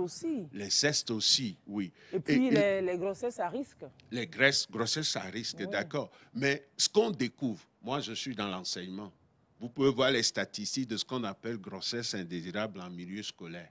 Alors ça, par exemple, dans l'élargissement qui va se faire, qu'est-ce qu'on va faire? On va dire parce que c'est mineur, c'est tout ça. Dans tous les cas, on est en train de gérer une société aussi où avec les réseaux sociaux, avec tout ce qu'on offre aux jeunes, on attise de façon désordonnée leur incapacité de se maîtriser. Et ça va contribuer au viol.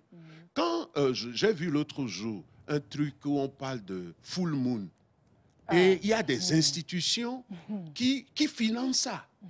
Mais j'ai vu des choses que les jeunes faisaient, mais c'est pratiquement de l'animalité. Et ça, par exemple, nos autorités ne disent rien. Mais on veut réviser un test pour éviter des cas de... C'est des violeurs qu'on est en train de préparer. Parce qu'on ne leur donne aucune éducation pour dire, quand l'instinct vient d'aller vers une femme, il faut maîtriser. Et ça, c'est ce que l'éducation donne dans la famille, dans la religion, à l'école, un peu partout. On ne peut pas mettre ça en place et des gens, parce qu'ils veulent faire du business, vont détruire ça. Et donc, moi, je dis, il est important qu'au cas par cas, on puisse accompagner les personnes. Donc, mais il faut rappeler les principes. Le principe de l'Église, c'est que on ne peut pas mettre fin à une vie. Ça, c'est clair. Quand elle commence, elle doit aller jusqu'au bout. Quelles que soient les circonstances dans lesquelles elle a commencé. Oui, sans qu'un être humain ne vienne intervenir. Maintenant, quand ce principe est affirmé, le reste relèvera de l'accompagnement. Ce n'est pas parce qu'on aura légalisé l'avortement qu'on aura résolu les vrais problèmes. Aujourd'hui, il y a des filles qui sont enceintes simplement parce qu'ils n'ont pas à manger, parce qu'ils ne peuvent pas prendre en charge leur scolarité et vont de monsieur en monsieur. Excusez-moi, il y a même des étudiantes. Qu'est-ce qui est mis en place comme accompagnement pour éviter ces cas de grossesse indésirables où on va essayer d'élargir une loi? Mais vous savez que aujourd'hui, la question de viol est très difficile à prouver parce qu'il y a l'état culturel et tout et tout. On n'est pas spontanément en train de faire ça. Il y a même des filles qui disent, ah, on m'a violé, on va dire, ah, c'est toi-même qui l'as fait. On te dit, donc, la fille est régulièrement culpabilisée. Cette émission permet de dire, quand il y a viol, qu'on ne puisse pas protéger. Il y a des parents qui protègent aussi. Il y a des enseignants qui protègent. La loi sur les abus en milieu scolaire et d'apprentissage, combien de chefs d'établissement sont en train de l'appliquer? Des fois même, quand toi, le responsable, tu dénonces la personne, mais on te traite de diable et de tout, de quelqu'un qui est trop rigoureux, ainsi de suite. Donc, il y a tout ce travail à faire pour qu'on ne gère pas la conséquence, mais qu'on gère tout le processus. Cela dit, quand vous parlez de grossesse extra-utérine, des fois même c'est une urgence chirurgicale. Quand il y a rupture, la femme peut mourir. Et donc, le principe de l'Église, c'est qu'on ne peut pas mettre fin à la vie. Donc, on ne peut pas mettre fin à la vie de la femme en disant, comme c'est une grossesse, c'est extra-utérine, il faut la laisser saigner et mourir. Non, il faut sauver la vie. Et moi, je pense même que les médecins, avec tout le respect que j'ai pour le médecin gynécologue, le serment d'Hippocrate n'a jamais prévu que le médecin mette fin à la vie. Ce serment a prévu qu'il puisse promouvoir la vie. Aujourd'hui, on a l'impression que la vie du nouveau-né a moins de prix que la vie de la femme. Et c'est là où l'Église ne peut pas se taire. Parce que ça, ce sont des idéologies qu'on nous vend. Aujourd'hui, avec les trumpistes aux États-Unis, la question de l'avortement a été sérieusement remise en cause. Donc, il faudrait que nous puissions rester fidèles à nos valeurs traditionnelles en la matière, mais protéger la femme et tenir compte des cas où, si rien n'est fait, la vie est détruite. On parle de la même chose, Padre, je crois. Non, je ne crois pas. Excusez-moi, mon père. Le principe doit être clairement affirmé. Oui, mon père, si vous permettez, j'ai compris et je sais que c'est une histoire d'église, mais j'ai quand même une question. Je ne vais pas aller vers le viol, c'est vrai. Vous savez, quand on parle de culpabilité, nous avons une fille qui n'a jamais rien demandé, qui va peut-être très gentille et qui travaille bien, qui va à l'école. Un drogué qui la croise, viole. Cette fille, en allant interrompre cette grossesse, la culpabilité même, c'est de porter cet enfant qu'on ne désire pas. Elle n'aimera pas demain. Ça, ce côté encore, je pourrais comprendre l'Église. Mais une question me vient. Imaginons que cette grossesse, on dit, c'est à risque pour la maman. Faut-il laisser la maman mourir et ne pas interrompre si la maman doit mourir? Donc, tout ce truc-là, quand on dit elle va culpabiliser, moi, je n'ai jamais désiré cet enfant, mon père. Je n'ai jamais rien demandé. Je revenais de l'école. Les drogués, il y en a, il y a des fous. Ils sautent sur moi. Et parfois même, je vais à une soirée, la pilule du drogueur, tout le monde le sait. Je ne suis même pas au courant. Est-ce qu'au moins, on ne peut pas comprendre aussi cette personne qui avait un truc à faire et voulait en demander qu'elle allait à l'école. Maintenant, on lui demande de garder un enfant qu'elle n'a pas demandé. Est-ce que vous pensez que la relation entre cette femme ou cette jeune fille et son enfant, est-ce que ça aussi, ça ne crée pas un problème dans la société, puisqu'elle ne peut pas aimer cet enfant? Oui, mais vous savez, moi, aujourd'hui, j'ai au moins 2 cas de femmes, déjà 50 ans. L'unique enfant qu'elles ont, c'est viol. Qui est resté leur enfant et que les parents ont encadré et qui sont aujourd'hui un bien pour la société, est issu des situations plus ou moins comme ça. Je ne vais pas aller trop loin pour donner des noms. il ne faut pas que le législateur, d'emblée, gère tous les cas. Parce que vous pensez que c'est les plans de Dieu. C'est Dieu qui a voulu que celui-ci... Non, c'est-à-dire, tout est question d'abord que nous installons les valeurs, les principes, et qu'on puisse gérer au cas par cas ce que nous appelons en Église la casuistique.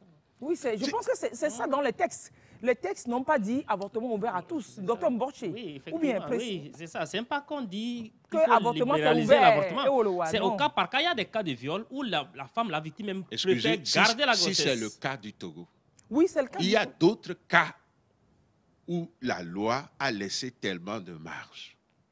Vous savez, dès que vous commencez à toucher au principe de protection de la vie, vous ne pouvez plus en sortir des conduites à tenir. Je suis d'accord qu'on puisse légiférer, mais je l'ai déjà dit, qu'on ne se focalise pas sur des problèmes que nous créons d'une certaine façon, parce que quelque part, le cas du fou, on trouvera ces gens toujours dans la société, quelque part. Mais qu'est-ce qui est fait pour accompagner ceux-là qu'on appelle drogués dans notre société? Une société, c'est un tout. Et cette fille-là, qui est victime de ça, quel est l'accompagnement mis en place? On ne peut pas simplement dire la loi a constaté qu'elle a été violée, conséquence, ça doit aboutir à un avortement. C'est plus complexe que ça, parce que le fait même d'enlever l'enfant, excusez-moi, le fait qu'elle ne porte pas cet enfant, vous pensez que psychologiquement et spirituellement, elle est pourtant guérie? Elle se rappellera toute sa vie qu'il y a eu ce drame, qu'elle a porté la vie, qu'on lui a enlevé. Mais qu'est-ce qu'on met en place pour accompagner? Moi, je pense que légiférer, c'est bien. Mais légiférons pour le bonheur de la femme dans l'ensemble. Légiférons pour éduquer nos enfants aux valeurs. Légiférons en donnant les moyens pour réduire tout ça. Parce que, quoi qu'on puisse faire, il y aura des dérapages. Dans la société, c'est comme ça. Et il y aura des dérapages. On ne va pas légiférer sur chaque cas. Mais n'oublions pas les principes. La vie est sacrée. Aucun être politique ne peut décider de la vie. Moi, je connais des gens, eux, ils n'ont même pas été violés.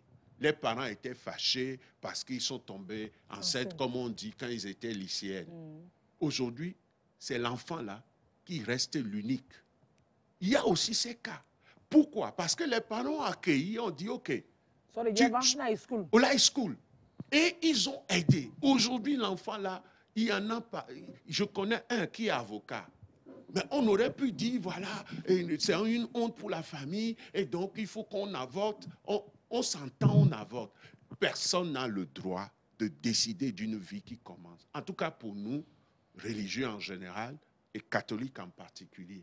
Mais on doit accompagner des situations de détresse qui ont ouvert sur la vie. Parce que celui qui est dans le sein a aussi des droits.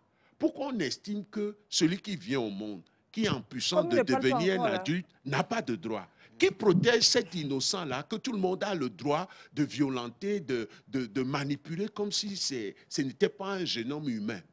Finalement, si on ne sait pas faire, on pratique de l'eugénisme sans s'en rendre compte. L'eugénisme, en français facile, ça donne quoi? C'est-à-dire qu'on veut une société de parfaits, des gens sans problème. Aujourd'hui, on dit à l'enfant, là, il y a des risques d'être trisomique, ceci, et pour ça, il faut l'évacuer. Mais qui a dit que dans une société, les trisomiques n'ont pas de place? Au nom de quoi? Ailleurs, on met en place les infrastructures pour les accompagner. Mais voilà pourquoi la question... Non, c'est ça. Il n'y a pas un cas... avait dit, extra-utérine, que la femme doit... Il faut sauver la femme. Padre a dit qu'il y a donc, l'Église a finalement accepté l'interruption quelque part. Non. Quelque part. Là où... J'ai dit, il faut... Le principe est clair. Quand une vie commence, elle doit aller au bout. Nous parlons d'interruption volontaire. Attendez, nous parlons d'interruption volontaire. Faisons la part des choses. Ça se distingue d'une interruption médicale, thérapeutique. Et si vous ne sauvez pas une femme qui est en rupture de trompe ou GE, vous êtes un criminel. Il n'y a aucune intention de mettre fin à la vie. Mais la nature, c'est comme une fausse couche.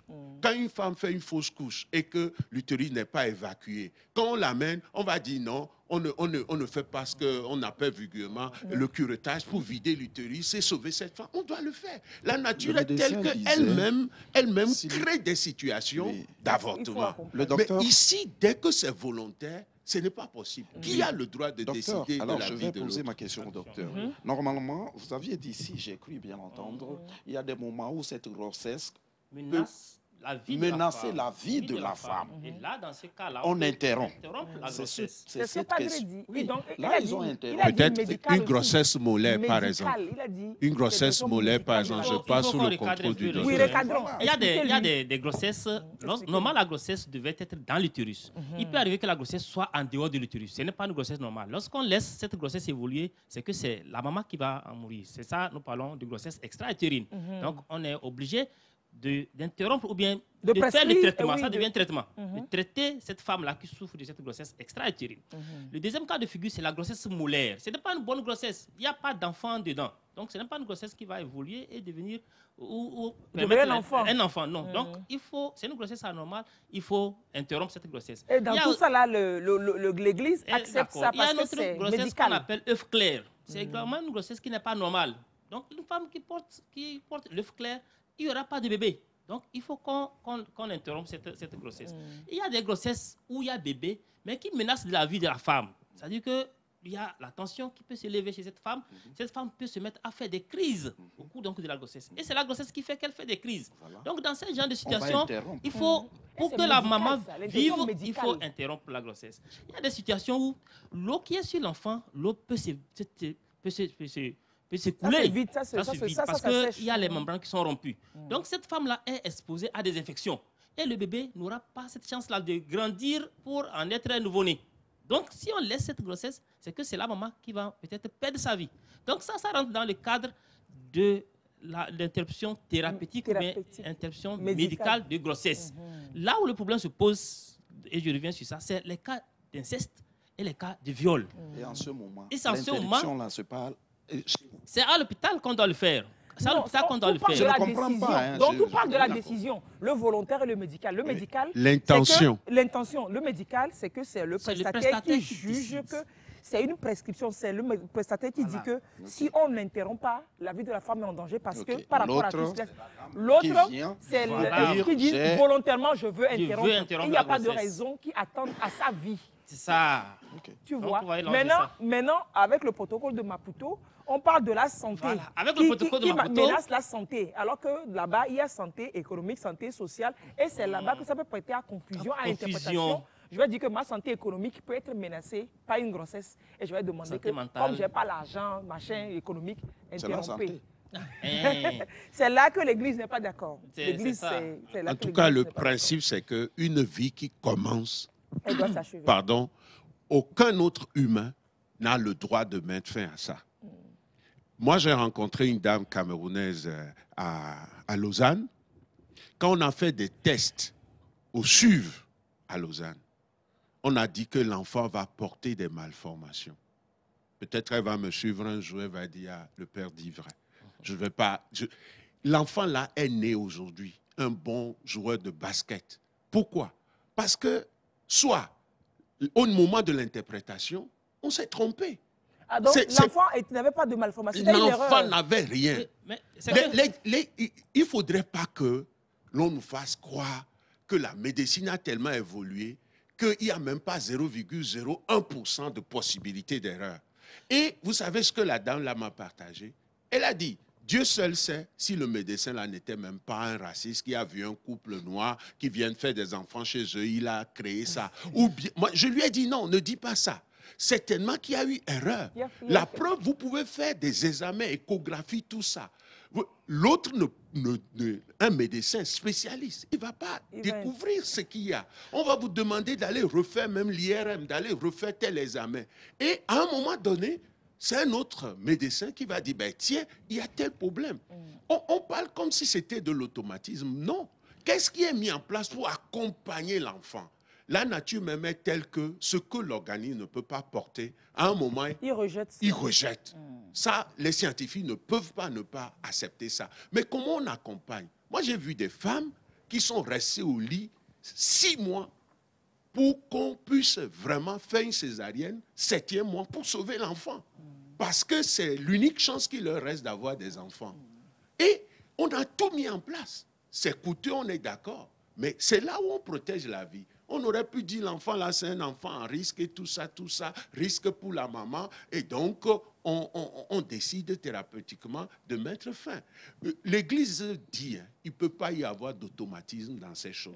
La vie qui est venue, et je pense c'est ce que nos ancêtres disent aussi, il faut respecter ça jusqu'au bout. Ce que la médecine nous apporte, c'est très important. Mais on ne peut pas l'absolutiser. Ce que les législateurs veulent faire, c'est bien.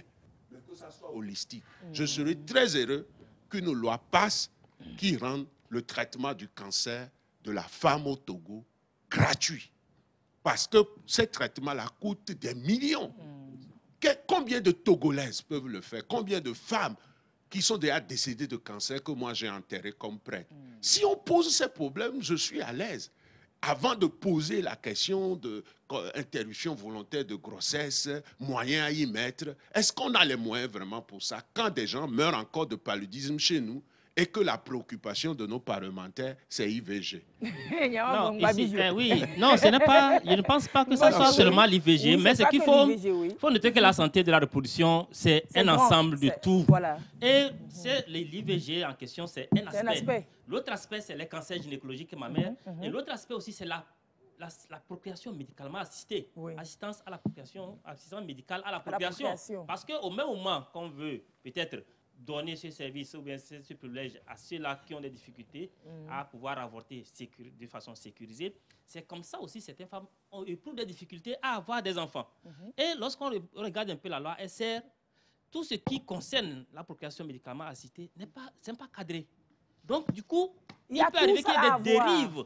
Donc, c'est pourquoi lorsque le législateur dit que c'est quand même important qu'on revienne un peu, on révise un peu la loi, nous, les personnels de santé, nous sommes quand même fiers de voir là où il y a des cônes d'ombre, des zones d'ombre, qu'on puisse clarifier pour qu'on puisse offrir les services sans toutefois être inquiété. Donc, Padre, ce n'est pas une loi précisément sur l'avortement, mais c'est une loi sur la santé de la reproduction de façon globale. Qui comporte donc les IVG, qui comporte l'assistance médicale à la procréation, et puis les cancers, toute la santé reproductive de la femme. C'est une loi, en gros, comme ça, qui sera. Moi, je prie. L'aspect IVG que nous... Je prie pour que dans ce pays, au Togo, les cancers qui se soignent dans la sous-région ou en Europe et qui entraînent encore des morts de femmes s'arrêtent. Pour moi, c'est une priorité. Je crois qu'il faut protéger aussi la femme à ce niveau. Vous savez, vous ne croyez pas si vous savez, en 1994, quand moi j'étais stagiaire à Saint-Cassé, j'étais élève à l'École nationale des auxiliaires médicaux, option infirmier d'État. Déjà en ce moment, à la salle d'accouchement, là où on faisait la planification familiale, il y avait plus de boîtes de pinces et d'instruments qu'à la salle de pansement où à chaque jour de marché, il y a des blessés qui arrivent. Je me rappelle à Saint-Cassé, on a fait des soutures avec d'Apoca et à Bui en 94. Je ne mens pas. Le major, comme on l'appelait, moi j'étais en stade de responsabilité, on a fait ça. Ça voudrait dire que quelque part, si nous ne sommes pas vigilants, les grands idéologues qui ont déjà résolu des problèmes chez eux vont nous amener sur d'autres pistes. Est-ce qu'à l'époque, à Saint-Cassé, ce qui était plus important, c'est les stériler pour les femmes ou équiper une salle de pansement pour éviter des problèmes, des accidents, les sutures, les hémorragies, tout ça. Moi je ne suis pas... Vous dites qu'il faut que nous réfléchissions et que nous décidions de nos priorités. De nos priorités. Et qu'on ne suive pas reste fidèle à nos valeurs. Et qu'on ne puisse pas simplement dire, il y a Maputo, il y a ci, il y a telle théorie. Quoi qu'on ne peut pas évoluer non plus en autarcie dans le monde d'aujourd'hui. Je suis d'accord. Mais après, on sera les premiers à dire, ah, ces Blancs nous ont volé, ils nous ont fait ci, l'africanisme, l'afrocentrisme, le panafricanisme. Les ismes là, il faut les transformer en action en faveur de l'homme et de la femme Je suis d'accord avec Padre, c'est très important. Je suis complètement d'accord. Alors, je comprends, ça ne s'adresse pas forcément aux médecins, oui, non, bien sûr. Mais quand vous suivez Padre, je suis derrière lui d'ailleurs. Je ne le suis pas. Ça, c'est clair. Disciple. Non, pas de la foi. Ouais, c'est clair. Alors, moi, je vais parler de... Oui, de docteur médecin, oui. En cas de... Lorsque le médecin prescrit un avortement médical, vu que le prêtre parlait tout à l'heure qu'il ne faudrait pas que ça soit fait du tic au tac, est-ce qu'il n'y a pas un deuxième avis, un troisième avis? C'est pourquoi je voulais intervenir par rapport à ça. Parce que ce n'est pas le seul médecin qui reste dans son bureau et prescrit. Donc, après avoir fait la prescription, il faut l'avis de 2 autres médecins pour confirmer. Et c'est ce que nous faisons surtout lorsqu'il y a des malformations. Ce n'est pas toutes les malformations qu'on demande d'interrompre. Ce n'est pas toutes les grossesses qui ne sont pas désirées. Les femmes désirent les grossesses. Et même parfois, malgré qu'il y ait une malformation que nous jugeons létale, la femme préfère porter cette grossesse jusqu'à terme, accoucher. Même si le bébé va mourir, ça dit qu'elle va accoucher. Parce que le lien entre le nouveau-né, même mort avec la maman, c'est la femme seule qui arrive à l'apprécier. Donc, ce n'est pas tous les cas de malformation qu'on interrompt. Voilà. Donc, lorsque le premier médecin pense à une malformation, il a l'avis des 2 autres. Et on associe toutes les spécialités pour voir est-ce que cet enfant, s'il naît, est-ce qu'il y a possibilité de prise en charge après l'accouchement. Donc, tout ça est fait avant donc, de prendre la décision d'interrompre la grossesse. Donc, ce n'est pas que le médecin reste et puis voilà. Même dans les autres situations, lorsque la grossesse menace la vie de la femme, ce n'est pas... Il y a un staff, tout un ce n'est staff pas toutes les grossesses qui ne sont pas désirées. Hein. Et nous avons des problèmes. Les gens ont fait vraiment donc, du chemin pour avoir la grossesse. Et quand la grossesse menace la vie, on fait tout pour conserver. Et puis la maman peut refuser, on va la convaincre d'avorter, elle va refuser. Et c'est pourquoi nous disons que c'est quand même aussi important, comme nous parlons de la santé de la reproduction, que à partir, puisque l'accouchement c'est à partir de 22 semaines. Dans notre contexte, lorsque le nouveau-né naît après 22 semaines, entre 22 et 28 semaines, voire 32 semaines, c'est difficile de pouvoir le récupérer compte tenu de notre plateau technique. Donc c'est ce qui fait que ça nous embête aussi. Et donc c'est pourquoi nous disons que lorsqu'on veut peut-être réviser cette loi sur la santé de la reproduction, ce sont des éléments qu'il faut y mettre pour voir comment faire pour améliorer le plateau technique. C'est clair. Donc c'est un peu ça. Donc tout ce qui est condomble là, c'est un peu de ça qu'il est. Justement, vous y étiez. Quels sont les aménagements, précisément les grands actes d'aménagement que vous demandez pour la révision de cette loi? Pour la révision donc, de la loi, ce que nous pensons qu'on puisse faire, c'est de vraiment encadrer et avoir des limites par rapport au terme de grossesse où cela peut être fait. La deuxième chose, il faut que les indications soient claires. Ça soit clair. Quand nous disons que c'est en cas de viol, comment on va procéder? Il faut que ça soit bien précisé. Pour que ce ne soit pas floué, soumis à interprétation diverses. Voilà. La santé de la femme, si nous pensons que la santé de la femme, si on veut peut-être résumer le protocole de Maputo, il faut qu'on retienne les éléments de la santé de la femme qui peut peut-être permettre à une femme de bénéficier de ces choses-là. La deuxième chose, c'est que lorsqu'on fait la révision, il faut qu'on puisse penser aux structures, aux formations sanitaires. Parce qu'au jour d'aujourd'hui, ce n'est pas tous les professionnels de santé qui acceptent peut-être faire un avortement. Hein. Donc, il y a l'objection de conscience. Donc, au niveau de cette loi, ce sont des éléments sur lesquels on doit également s'appesantir. Non, c'est consacré. Le médecin, aujourd'hui, peut refuser. Maintenant, vous voulez quoi par rapport à ça? Que le législateur impose cela? Non, il n'impose pas. Que ça soit clair au début. Si moi, je suis médecin, que je ne suis pas à l'aise pour telle pratique, que ça soit clair déjà. Donc, quand je sais que je ne suis pas un centre capable de pouvoir le faire. Mais quand nous sommes devant une telle situation, même si je ne peux pas le faire, que je sois capable d'orienter le malade là vers celui qui peut peut-être offrir le service pour que la femme ne perde pas la vie à cette dernière. Donc, autre chose aussi que nous pensons peut-être faire, c'est l'éducation sexuelle. C'est ça, l'éducation aux valeurs et à la santé sexuelle. Nous avons constaté que les parents faillissent en quelque sorte à cette éducation. Et c'est ça qui fait que ça nous embête. Puisque si les gens ne continuaient pas, ou bien les femmes ne continuaient pas à perdre leur vie à cause donc, des avortements clandestins, on n'allait pas peut-être en faire un débat. On ne voudrait pas qu'on interrompe une grossesse. Mais si une femme décide d'avorter parce qu'elle n'est pas prête pour garder une grossesse, elle va le faire. Et nous avons vu des situations où c'est des morceaux de bois, des instruments qu'on introduit dans l'appareil génital. Et tenez-vous bien, on opère une femme. à 16 ans, on enlève son utérus. Voilà cette dernière qui n'a plus, cette capacité de pouvoir faire des enfants. Au niveau donc de l'ATB, nous avons eu 2 cas de figure où les femmes, elles ont maintenu la grossesse, elles ont tenté par tous les moyens pour avorter, elles n'ont pas pu. Elles ont accouché, elles ont jeté l'enfant dans le puisard. Bon, quelle est la finalité? Vous voyez, mettre au monde, aller jeter dans le puisard. Et maintenant, puisqu'on a constaté qu'elle a changé, on ne voit pas d'enfant, c'est en ce moment-là qu'on l'a amené à l'hôpital. Et c'est comme ça qu'il nous a expliqué. Donc, ce sont des situations que nous vivons au quotidien. Et nous pensons que le législateur peut nous aider à pouvoir voir comment aménager un peu les choses. L'autre chose, c'est par rapport à la contraception, aux méthodes contraceptives. Quand on n'est pas encore prêt. L'idéal, c'était d'éviter les pratiques sexuelles jusqu'au mariage. Quand on n'est pas prêt. Voilà. Mais quand on n'est pas encore prêt et qu'on veut aller au sexe, il faut qu'on utilise des méthodes pour éviter les grossesses.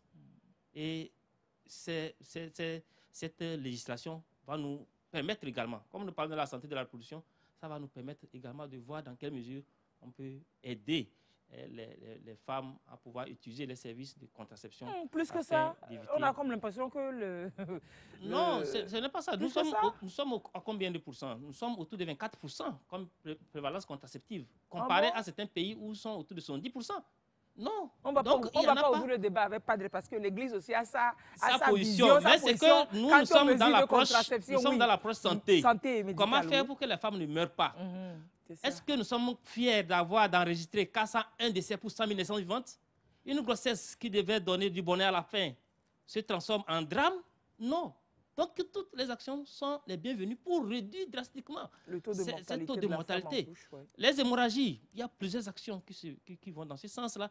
L'éclampsie, la tension qui s'élève au cours de la grossesse et les complications, accompagner les femmes au cours de la grossesse aussi. Donc ce sont des choses qui alourdissent ou bien qui occasionnent donc des décès. Donc toutes les actions sont les meilleures. Et la contraception, l'utilisation des méthodes contraceptives, également a fait ses preuves par rapport à la réduction des décès maternels. Alors, est-ce que le débat parlementaire sera posé, tout comme les parlementaires vous ont rencontré pour échanger les structures médicales et associatives, est-ce que les religieux seront rencontrés, j'espère, oui, pour ce travail? Ça, c'est pourquoi je salue vraiment cette émission-là, le plateau, parce que c'est quand même important. Parce que personne ne va aller s'asseoir dans son coin et définir quelque chose. C'est pour une population, c'est pour une communauté. Et cette communauté, il y a plusieurs personnalités, plusieurs types. Aussi bien les religieux, les traditionnels, les médicales. Donc, tout le monde sera autour donc, de cette question pour vraiment voir qu'est-ce qu'il faut pour aider à réduire les taux de décès maternels. Tout en préservant les vertus donc, et les de valeurs endogènes. Voilà, ça c'est important. Donc c'est pourquoi les religieux seront aussi associés et peut-être il y aura des consultations. Les consultations, on va les écouter, on s'écoute. Puisque les religieux, il faut avoir des fidèles, il faut que les fidèles soient en bonne santé. C'est ça, il ne faut pas que les fidèles soient en bonne santé. Il ne faut pas que les fidèles... Et c'est les femmes qui sont les plus nombreuses. Donc du coup, il y a des situations, comme on le dit, ce n'est pas pour libéraliser l'avortement. Non, l'avortement n'est pas une méthode contraceptive. Ça aussi, il faut le dire. C'est des situations où on met des dispositions. Si une femme... C'est l'encadrement de l'avortement. Si la femme est dans une de ces indications, qu'elle puisse bénéficier de ces services, que d'aller, malgré qu'elle bénéficie, ou bien malgré que la loi l'autorise, qu'elle aille faire ça clandestinement et perdre sa vie. Risque de mourir. Aujourd'hui, les enfants d'aujourd'hui, vous parliez des parents. Moi, je ne pense pas que ce soit la faute des parents. Padre avait dit quelque chose. Aujourd'hui, les réseaux sociaux, quand vous vous rendrez compte, aujourd'hui, il y a plus de sexe qu'hier. Avant, dans nos établissements, nous n'avions pas ces histoires de sextape et puis tout ça. Mais quand on dit les parents, ce ne sont pas seulement les parents. Padre a dit quelque chose qui est intéressant. Vous voyez, même sur les radios, on accepte. L'artiste d'aujourd'hui chante quoi en réalité? On chante que sexe. Vulgarité. C'est-à-dire il n'y a plus de morale. Oui. Des murs, des familles. Et vous sortez même... Excusez-moi, mais entre guillemets, des goujats sales exposés, leur corps pas très appétissant. Vous voyez, il chante, je ne vais pas dire ça. Et des filles qui se trémoussent. Et le gars dit... Donc les responsabilités sont partagées. Complètement. L'autorité doit... On peut pas il faut un système qui bloque. C'est clair. La dernière fois, quand nos autorités ont voulu réduire l'accès à Facebook, TikTok et tous les autres, ils l'ont fait. je lance un appel, qu'on fasse la même chose pour arrêter ce dérapage grave de nos jeunes. Sinon, vous savez, quelqu'un qui ne peut plus maîtriser sa sexualité, il tombe plus bas que les animaux. Parce que les animaux ont un système de régulation. Les humains, c'est l'autorégulation. Et donc, quand on pense que c'est une banalité, moi, je ne veux pas critiquer des sociétés ici, mais on ne peut pas brasser des milliards au dos de nos jeunes en les mettant en pâture. Non, ce n'est pas normal. Et moi, je demande aux parents de réagir, d'interpeller les autorités. Ce n'est pas possible de continuer comme ça. Même ceux qui ont inventé ces choses ne sont pas en train de les utiliser du tout comme ça, non. Allons dans les pays où les concepteurs ont mis ça en place. Vous allez voir que ce n'est pas la même chose du tout. Pourquoi c'est toujours nous qui allons dupliquer ce qui relève de la bassesse? Il y a urgence. J'espère que cette loi au Parlement sera vraiment discutée. Parce que la toute première de 2006, je crois, c'est un 22 décembre. Il n'y a pas eu débat. Hein. On a vu apparaître un test, moi je me rappelle très bien. Et les évêques avaient sorti une lettre pastorale. Il est déjà homme, celui qui va le devenir. Donc, j'ai déjà défendu cette position. Mais il ne s'agit pas de dogmatisme. Il s'agit de dialogue franc pour ne pas faire du copier-coller, pour respecter les canevas, pour un financement et tout ça. Vous savez, actuellement, il y a un bloc opératoire chez les Sœurs de la Providence de Saint-Gaëtan à Couvé. Le bloc est occupé et équipé, tout et tout. Les sœurs se sont battues avec des amis italiens et suisses pour mettre ça en place. On ne trouve pas l'argent pour recruter un gynécologue ou deux pour assurer à ces femmes en milieu rural des soins en urgence. Et on va me parler de protocole de Maputo, tout ça. Moi, j'aimerais que quand des structures arrivent à ces niveaux, qu'automatiquement, le ministère de la Santé puisse dire, au profit de la femme rurale, nous mettons du personnel. Je pense que cette synergie, elle est importante. Ne laissons pas nos vrais problèmes pour aller nous occuper. Est-ce que les promoteurs de ce centre ont fait appel au ministère? Moi, je ne parle jamais publiquement. Je ne parle jamais publiquement sans des preuves. Non, on espère vivement qu'il y aura du personnel qui sera déployé là, parce que c'est aussi ça le protocole de Maputo. Le protocole de Maputo, ce n'est pas une loi sur l'avortement, padre, non. C'est une loi qui garantit en fait un système, une santé reproductive de la femme sécure. Et forcément, dans l'interprétation de ce protocole, il devra avoir l'équipement de centre de santé à proximité des populations, ou bien, docteur? Oui, effectivement, oui. Puisque dans la révision, il faut quand même qu'on pense au personnel. Puisque quand nous disons que le service doit être offert sur toute l'étendue du territoire, c'est qu'il faut qu'on ait donc des ressources humaines, aussi bien en personnel qualifié. Les gynécologues obstétriciens, nous n'en avons pas beaucoup sur le plan national. Donc, c'est quand même important de pouvoir former assez donc, de gynécologues pour pouvoir desservir tous les centres où le service pourra être offert. En dehors donc, de ce personnel, c'est la logistique qui accompagne. Donc, on salue quand même ce que le centre a à faire pour vraiment équiper. C'est déjà un pas. Donc, c'est comme ça qu'il faut pour que le service soit vraiment offert de façon qualifiée. Alors, padre, vous allez nous dire quand même, vous êtes là, pourquoi, quel accompagnement pour les femmes qui ont déjà fait des avortements, ou bien celles qui pensent peut-être le faire, quel accompagnement spirituel? Parce que je sais que dans l'Église catholique, c'est toute une démarche après un avortement, tellement ça crée la vie, que quand on est obligé d'arriver à cet acte-là, après, pour ceux qui ne le savent pas, on va s'informer, mais pour ceux qui le savent, ce sera une confirmation du protocole, pas de Maputo, que vous mettez en place pour les femmes. Oui, d'abord, des femmes qui, pour une raison ou une autre, ont dû vivre l'avortement, je crois qu'elles n'ont pas à s'auto-détruire par la culpabilité. La miséricorde de Dieu est là si elles estiment que l'acte posé ne tient pas. Moi, j'ai reçu la semaine passée une dame, aujourd'hui 52 ans, qui me dit, mon père, moi j'ai eu à faire 2 avortements quand j'étais lycéenne. Aujourd'hui, je ne suis pas mariée, je n'ai pas d'enfant. C'est quelque chose qui me suit. Et donc, il faut commencer par l'écoute. Et trouver les références de la personne. La façon dont on va accompagner une femme musulmane ou de la religion traditionnelle ou catholique, ce n'est pas la même chose. L'écoute est fondamentale, l'écoute bienveillante, et ensuite des moments de prière où cette personne se remet dans la miséricorde et l'amour de Dieu et accepte que ce passé ne conditionne pas sa vie d'aujourd'hui et son salut. Et il y a même sur des sites catholiques qui existent pour accompagner ces femmes. Alors, ce que moi je souhaiterais quand même, vu le nombre de psychologues que nous avons, je ne sais pas qu'est-ce qui se fait avant, quand une femme décide d'avorter selon les tests du pays. Là, je ne suis plus au niveau religieux. Est-ce qu'il y a un dispositif où la femme est écoutée? Est-ce qu'on laisse les gens décider au moment émotionnel?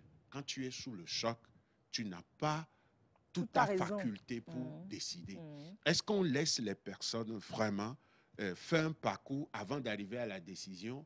Ou même des fois, comme certains le disent, c'est pour le business, hein? On fait vite, c'est 50 000, c'est 150 000. Si tu fais 10, 150 000 fois 10, il ne faut pas, voilà, il faut pas ignorer qu'il y a aussi ces cas et tout et tout. Donc, qu'est-ce qui est mis en place avant et après?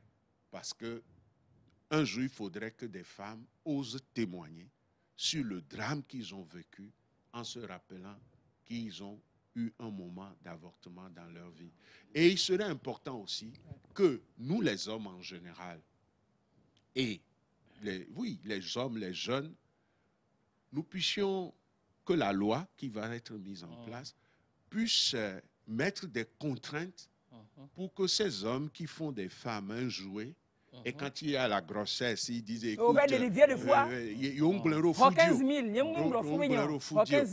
ça c'est de l'irresponsabilité. Et il faut que la loi arrive à punir ces gens. Parce qu'on ne peut pas sacrifier comme ça des femmes qui portent toute leur vie une souffrance, alors que l'un des auteurs, c'est un homme, il est à l'aise. Hein? Il est à l'aise, il refait sa vie sans problème, ainsi de suite, ainsi de suite. Donc, moi, j'espère qu'il y aura débat autour de la loi pour reprendre ce que le catéchisme de l'Église catholique dit au numéro 2270. La vie humaine doit être respectée et protégée de manière absolue depuis le moment de la conception. Dès le premier moment de son existence, l'être humain doit se voir reconnaître les droits de la personne, parmi lesquels le droit inviolable de tout être innocent à la vie. Voilà le principe. Maintenant, dans l'implémentation, il y a ce qu'on appelle la casuistique. Hein? La raison et la foi permettent d'avancer. Dans tous les cas, l'Église n'est pas là pour jeter la pierre à qui que ce soit. Elle est là pour accompagner, mais elle ne peut pas ne pas dire la vérité. Et il est important que nos autorités définissent des priorités et non suivent simplement des programmes pour qu'on soit dans les standards au niveau international. Même si les financements sont liés à ça, qu'on soit assez malin pour prioriser certaines choses. Moi, je serais très heureux que dans les jours à venir, qu'on ne meure plus de cancer, ni de sein, ni de l'utérus, ni de cancer d'origine gynéco, qu'on n'en meure plus au Togo, parce qu'on est capable de les soigner. Ça, c'est un beau plaidoyer. Non, c'est très important. Et c'est un plaidoyer personnel également. Je l'ai souvent passé sur ce plateau. Personnellement, pour avoir fait le cheminement du rôle de ce que je peux être, pour avoir fait le cheminement, je vous assure que ce n'est pas évident du tout, ce n'est pas donné du tout. Et des fois, on est amené à se poser la question de savoir, finalement, on sert quoi, on sert qui, et est-ce qu'effectivement, on a une structure derrière nous pour laquelle on se sacrifie. Ce n'est pas évident du tout. Les cancers, la gestion, le traitement du cancer féminin par ici. Et merci Padre pour le plaidoyer que vous faites pour toutes les femmes qui sont dans ce circuit du cancer-là. C'est pas rien. Merci Padre. Docteur, on a quoi, 10 minutes pour finir et je vais retrouver Titopé. Je vais retrouver Titopé là. Vous savez ce que Titopé nous prépare aujourd'hui? Titopé a préparé pour nous la rubrique qu'on appelle les infos décalées. Et les infos décalées aujourd'hui, c'est des infos décalées autour de... Tu as pu trouver, non? Des infos décalées autour de cette question de l'IVG dans le monde. On va faire un petit tour dans le monde des informations bizarres et autour des IVG. Alors, Titopé, à vous. Alors, les informations décalées sur l'IVG, c'est beaucoup plus centré sur le débat, sur le débat sur le sujet. Et il y a des recherches qui sont faites pour beaucoup plus permettre la légalisation de l'IVG. Par exemple, pas qu'il sera pas content, mais bon. Et par exemple, au Mexique, où il y a le robot Roberta qui a été mis en place. Au Mexique. Au Mexique. Un robot. Oui, qui a été mis en place pour permettre la distribution des pilules dans les zones où l'IVG est interdite pour les femmes. Donc le robot, il est là et puis il se promène, il distribue des pilules aux femmes. Les pilules. Donc après un acte dangereux, sinon, il faut mouler au lot. Mais on oublie l'hypertension et l'obésité qui vont suivre. Docteur, on peut enlever le robot là et puis on dit ça, il n'y a plus. Oui, c'est justement dans les cas de l'IVG médicamenteuse. Ok. Ah, de l'IVG médicamenteuse, c'est pour problématique à son fois. Justement, oui. Ok, d'accord. Oui, parce qu'il y a, c'est une des recommandations de l'OMS, c'est l'autogestion. L'autogestion de l'avortement. Donc, le fait que la femme enceinte vienne peut-être vers un personnel de santé, elle ne veut pas, elle a honte. Elle a honte. Donc, elle peut gérer son avortement à la maison. C'est pas de la fourrure qu'on a vu. Bon, si, je ne sais pas comment le micro, vous n'avez pas le micro. Ah, tout ce que vous avez dit. Voilà, donc je disais qu'il y a la technique médicamenteuse. La technique médicamenteuse, et lorsqu'on regarde un peu ce que l'OMS propose par rapport à cette question d'avortement, je ne dis pas que c'est ça qui va s'appliquer au Togo. Oui. Et ils sont dans ce qu'on appelle l'autogestion. L'autogestion de l'avortement, c'est que la femme enceinte va gérer son avortement seule. Et il va peut-être aller dans une formation sanitaire, acheter les médicaments, les pilules abortives. Mais elle ne veut pas y aller. Et voilà, venir à la maison, rester, prendre ses médicaments et gérer son avortement. C'est ça qu'ils appellent l'autogestion. Vous voyez la contradiction? On nous interdit. Non, ça, c'est ailleurs. Oui, mais l'OMS interdit l'automédication. Mais quand il s'agit d'agir sur la population par cette phobie et pour d'autres raisons, on peut faire l'automédication pour un acte aussi grave que l'avortement. Donc ça, c'est tellement que c'est... On commande donc et puis le robot... Voilà, donc c'est tellement que le robot est dans cette logique. Oui, donc c'est pas pour la prévention, c'est pour la gestion de l'avortement. Oui. Donc le robot vient te livrer le médicament à la maison au calme, ni vu ni connu, tu avortes, personne ne sait. Ça devient dangereux, c'est pas faux, Padre. Oui. Il y a également en France où le délit d'entrave à l'IVG a été étendu pour propager des fausses informations sur l'avortement. Alors, le délit d'entrave à l'IVG qui est maintenant consacré en infraction en France. Parce que sur les réseaux sociaux, expliquez-nous. Oui, justement, il y a des fausses informations qui sont véhiculées pour empêcher les femmes d'avoir recours à l'IVG, pour qu'elles n'aient pas les bonnes informations pour pratiquer l'IVG. Mais le gouvernement français a quand même contré cela en mettant en place des sites d'information fiables et des numéros verts nationaux qui permettent aux femmes d'avoir assez d'informations pour l'IVG. Donc toi qui publies une information, bien tu fais un truc qui semble donner une fausse information ou alors qui semble encourager la femme ou alors la dissuader de faire de l'IVG, c'est un délit. Le délit d'entrave à l'avortement. Oui, on continue en Amérique où le taux de mortalité infantile a augmenté de 7% dans les mois qui ont suivi la révocation du droit à l'avortement. Oui, aux États-Unis, avec Trump, ils ont révoqué le droit, notamment au Texas et dans bien de pays, oui. Oui, la même révocation a entraîné l'explosion du nombre d'IVG par téléconsultation. Ah ouais. Oui, les femmes reçoivent les pilules abortives par voie postale dans les États où la pratique est abolie. Oui. Également, bon, pour la petite histoire, en Amérique, la Cour suprême a rendu l'arrêt Roe v. Wade en 1973. Oui, Jennifer nous en a un peu parlé et qui a consacré cette loi aujourd'hui. Ce verdict de la Cour suprême américaine est considéré comme le symbole même de la lutte pro-IVG dans le monde. Oui, mais bien avant cet arrêt, le droit à l'avortement aux États-Unis était fragmenté. Justement, le paysage juridique de l'avortement aux États-Unis était fragmenté et la tendance tendait vers l'interdiction à travers des lois étatiques restrictives. Et il a fallu attendre cette loi en 1973 pour établir le droit constitutionnel à l'avortement qui a été révolu en 2022. C'est ça, super. C'est bon? Oui, on peut également terminer avec les pays qui enregistrent le plus grand taux d'avortement. Le plus grand taux d'avortement au monde. Les pays où il y a le plus grand taux d'avortement au monde, c'est quel pays? On peut citer la Caraïbe et l'Amérique latine. Les Caraïbes et l'Amérique latine, oui. 44 avortements pour 1000 femmes en âge de procréer ont été établis en 2024. Wow. Donc les Caraïbes? La Caraïbe et l'Amérique latine. Oui, ça, il faut bien vivre là-bas. Vous voyez les femmes, tu sais, Sao Paulo, les femmes, elles sont très jolies sur les plages et puis dans les Caraïbes. Exactement. Donc c'est normal que les activités sexuelles, et puis donc, etc. Voilà. Merci, si tu peux rester là. Merci pour toutes ces belles informations partagées avec nous. Docteur, pour finir, vous nous direz quoi? L'avortement, oui, c'est possible aujourd'hui. Ce n'est pas parce que l'Église refuse ça, n'encourage pas cela forcément que... Mais c'est que physiquement, non, il y a ça des conséquences aussi sur la femme. Oui.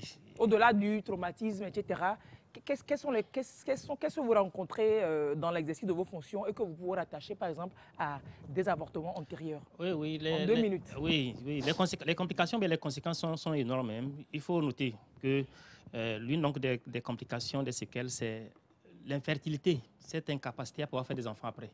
Parce que suite à un avortement, il peut arriver que, parce que c'est fait clandestinement, donc il peut arriver que ça se complique, que les trompes peuvent être bouchées. Donc cette femme peut éprouver donc des difficultés à faire des enfants après. L'autre chose, c'est des douleurs que les femmes vont avoir lors des règles. Nous appelons cela la dysménorrhée. Elles ont mal et on fait tout traitement, mais ça ne répond pas. Donc elles peuvent avoir des douleurs comme ça au bas-ventre. Et d'autres complications, c'est que ça peut, au niveau donc de l'utérus, les parois donc de l'utérus peuvent s'accoler. Et cette femme peut ne plus pouvoir passer les règles. Donc, pour ne citer que quelques complications. Donc, les complications sont énormes. Et on se dit que c'est parce que ça se fait clandestinement que toutes ces complications-là sont derrière. Si c'est sécurisé, on ne devait pas avoir ces complications. Donc, c'est pourquoi nous disons que ce que la loi a prévu, on peut peut-être l'encadrer pour que ça soit fait de façon sécurisée pour permettre à ce que les femmes puissent jouir pleinement donc, de leur santé après cet acte-là. Ce que je voulais également dire, c'est par rapport au suivi psychologique, ce que le prêtre a dit tantôt. Le fait que ça se passe clandestinement, il n'y a pas de psychologue. Donc, lorsque ça se fait clandestinement. Donc, ça, c'est vite fait et ça devient un business pour certains, comme elle a bien dit. Et c'est peut-être ceux-là qui entretiennent ou bien qui ont de ces business qui voudraient que ces avortements clandestins perdus dans le temps. Parce que alors que si on encadrait, on pouvait peut-être arrêter cette pratique clandestine qui fait donc qui rend riche certaines personnes. Certaines véreuses personnes. Voilà, donc ça permet quand même d'arrêter ceux-là qui pratiquent la chose clandestinement. Mais lorsque nous prenons les cas qui sont hospitalisés, où nous voulons réaliser une interruption thérapeutique de grossesse, il y a un suivi psychologique avant et après. Mais le problème qui se pose, c'est que dans certaines structures, il n'y a pas assez de psychologues. C'est vrai que dans les grandes villes, il y a les psychologues, mais dans les milieux reculés, il n'y a pas assez donc, de psychologues. C'est autant de choses que vous demandez, renforcer le plateau technique et le personnel. Pour tout ça là. Donc c'est pourquoi des fois, le suivi psychologique n'est pas ponctuel. Ça doit être continu. Et c'est au cas par cas. Et il y a plusieurs séances qu'on devrait normalement faire. Mais vu qu'il n'y a pas ce personnel, vu qu'il y a aussi un coût derrière, ça fait que on n'arrive pas à continuer le suivi. Et donc la législation qui est en question, ça permettra de voir aussi le coût financier. On a parlé tantôt de la subvention ou bien donc de la gratuité. Encore 30 secondes, docteur. Oui, la gratuité de soins en matière donc, de cancer, c'est également la gratuité des soins liés à ces services d'avortement sécurisés selon la loi. Merci. Je vous en prie, merci vraiment d'avoir été avec nous. Padre, pour finir, vous nous direz... Le micro, s'il vous plaît. Oui. Pardon. Moi, je dirais d'abord merci à vous, à la TVT, pour cette invitation. Présenter éventuellement des excuses si dans mes propos j'ai pu heurter, mais quand je défends des convictions, c'est comme ça. Je suis vraiment sûr d'une chose, il faut protéger la femme, il faut promouvoir la femme, sa santé et tout, mais dans les principes, soyons clairs. Nul n'a le droit de mettre fin à la vie. Aucune autorité politique n'a ce droit. Ça vient de Dieu. Et maintenant, les problèmes liés à la grossesse et les problèmes d'une meilleure gestion, ça demande un dialogue. Je vous remercie. Nous vous remercions également. Toute personne qui se fait avorter au Togo en dehors des conditions citées par le médecin encourt une peine de prison et des amendes. La loi prévoit entre 1 an à 5 ans de prison et des amendes allant de 500 000 à 1,5 million pour les avortements si on vous arrête. Et puis ces peines sont doublées au cas où un décès survient au cours de l'avortement aussi. L'avortement conduit à une invalidité grave et permanente de la personne. Donc voilà, merci les amis. Akpekaka, très bonne journée à vous. On se dit à samedi prochain pour d'autres thématiques, samedi et dimanche 8h. Au revoir.